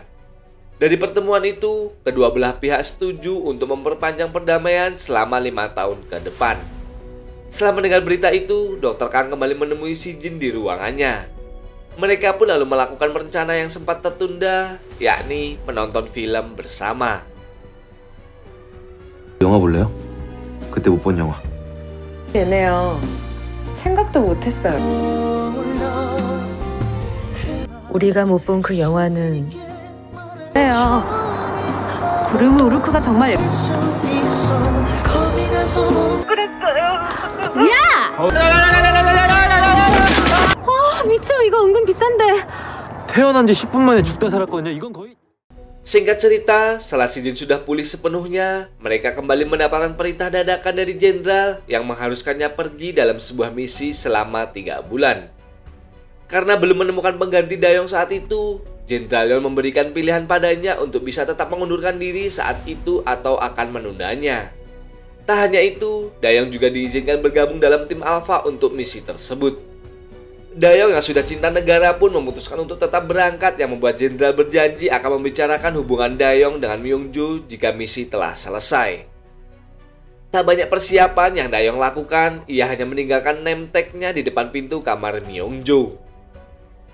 Lalu kedatangan Si Jin yang begitu tiba-tiba membuat Dr. Kang yakin jika ada misi penting seperti yang sudah-sudah.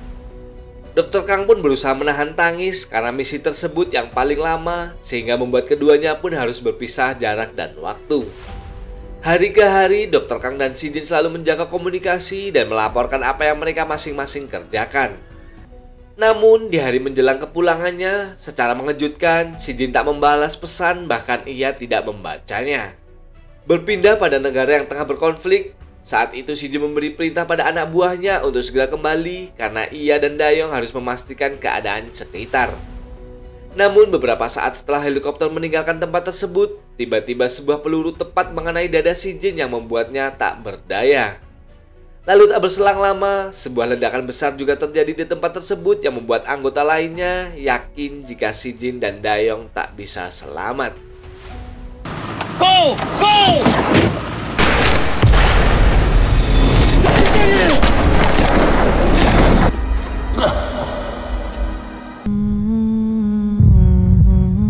기다리십시오. 잠들면 안 됩니다.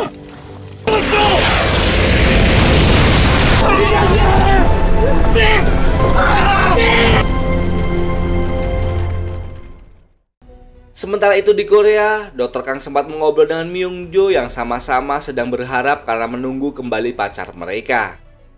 Dan betapa hancurnya perasaan Jenderal Yeon ketika mendapatkan laporan dari tim Alpha yang kembali. Namun melaporkan jika Si Jin dan Dayong telah tewas dan belum bisa ditemukan jasadnya. Dengan berat hati, Jenderal Yeon pun memberitahu ayah Si Jin jika putranya gugur dalam bertugas. Sementara itu, Myung-jo awalnya mengira jika bawahannya keliru dalam memberikan laporan. Namun saat mengonfirmasi berita tersebut pada ayahnya, Myung-jo pun menangis histeris. Di sisi lain, Dr. Kang juga mendapatkan sebuah surat wasiat dari Si Jin sebelum ia berangkat. Ia juga akan menemui Jenderal Yeon untuk memastikan berita tersebut. Melihat Myung-jo berada di depan kantor Angkatan Darat membuat Dr. Kang yakin jika mereka telah kehilangan seseorang yang amat mereka cintai. 보고 드립니다. 최 중사님 여기 어쩐 일이세요? 상사 서대영. 전사하셨습니다. 보고 똑바로 안 해? 강 선생에게 전해지지 않길 바라지만 강 선생이 있는 곳은 언제나 화냈습니다. 미안하다. 아빠 제발. 진짜 죽은 거잖아.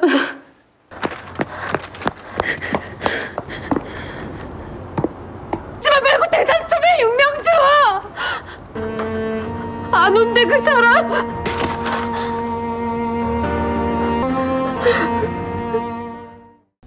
Keesokan harinya, Letnan Byung-soo mendatangi Dr. Kang untuk memintanya menandatangani surat perjanjian agar ia merahasiakan apa yang diketahui tentang Si Jin. Karena negara saat itu akan merahasiakan kematian Si Jin sebagai bentuk kecelakaan. Beberapa bulan kemudian, Dr. Kang dan Myung-jo akhirnya mulai move on dari keterpurukan. Dr. Kang berniat terbang ke Albania untuk memperingati hari kematian Si Jin yang gugur di negara tersebut. Sementara Myung-jo kembali ditugaskan ke Tabaik. Di negara tersebut, Dr. Kang terlihat datang ke sebuah gurun di mana ada batu peringatan 2 militer tentara di sana. Secara mengejutkan, panggilan tiba-tiba muncul dari HT-nya yang mengaku sebagai Big Boss. Awalnya, Dr. Kang menganggap jika ia sedang berhalusinasi. Namun setelah ia menoleh ke belakang, ternyata Si Jin benar-benar masih hidup. 어디서 뻥을... Headquarters. Beauty, please come in. This is Beauty. Be there soon. 빅보스 통신. 뒤를 돌아봅니다. 오버. 말도 안 돼.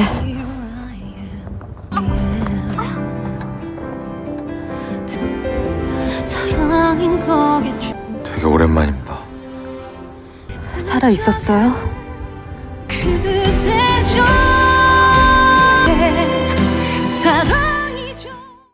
Sementara itu, di lain tempat, Myung-jo berdoa apakah ada kebahagiaan yang akan menghampirinya di tengah dinginnya salju. Dan betapa terkejutnya dia saat melihat Dayong muncul di hadapannya dengan tangannya yang masih terluka. 그가 그 눈 속을 걸어왔어요. 라고.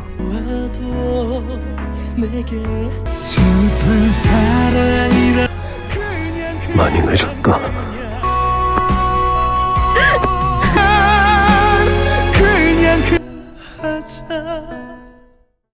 Ia pun lalu bertanya, bagaimana Dayong dan Si Jin bisa selamat dari ledakan musuh 5 bulan yang lalu.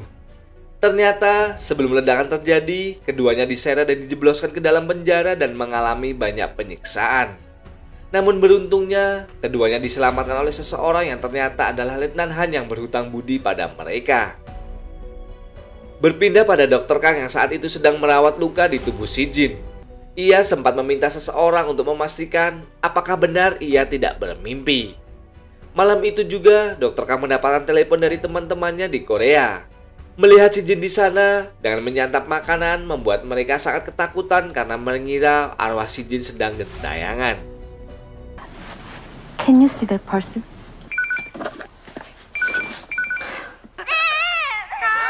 진짜. 정원 보이는 거 아니죠? 너한테는 안 보이는 거야? 뭐가? Dr. Kang pun memberitahu semuanya jika Si Jin masih hidup dan saat ini sedang bersamanya.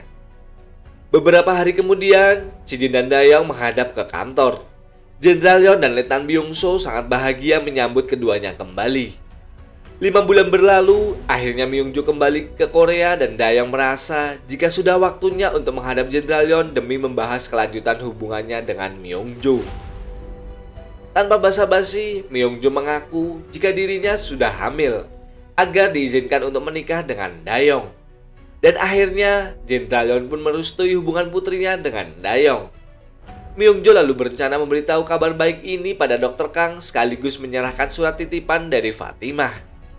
Fatimah mengabarkan jika ia sekarang mempelajari banyak hal berkat donasi yang diberikan oleh Dr. Kang. Singkat cerita, Daniel dan Yehua mengirimkan undangan pernikahan pada tim medis Hiso dan militer yang pernah bekerja di Tabaik. Acara pernikahan tersebut rupanya dilakukan di Kanada. Sebelum terbang ke Kanada, Dr. Kang dan Si Jin menuju ke Pulau Tabaik saat itu untuk mengembalikan batu yang menjadi mitos di sana. Singkat cerita, setelah pernikahan Daniel dilakukan, mereka dikagetkan dengan adanya bencana letusan gunung berapi yang menyebabkan daerah tersebut berstatus siaga. Tanpa ragu, mereka pun mempersiapkan diri untuk melakukan hal kemanusiaan di sana.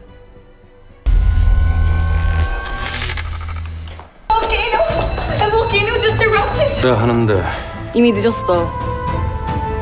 이젠 널 해먹을 차례인가 보다. 아주 긴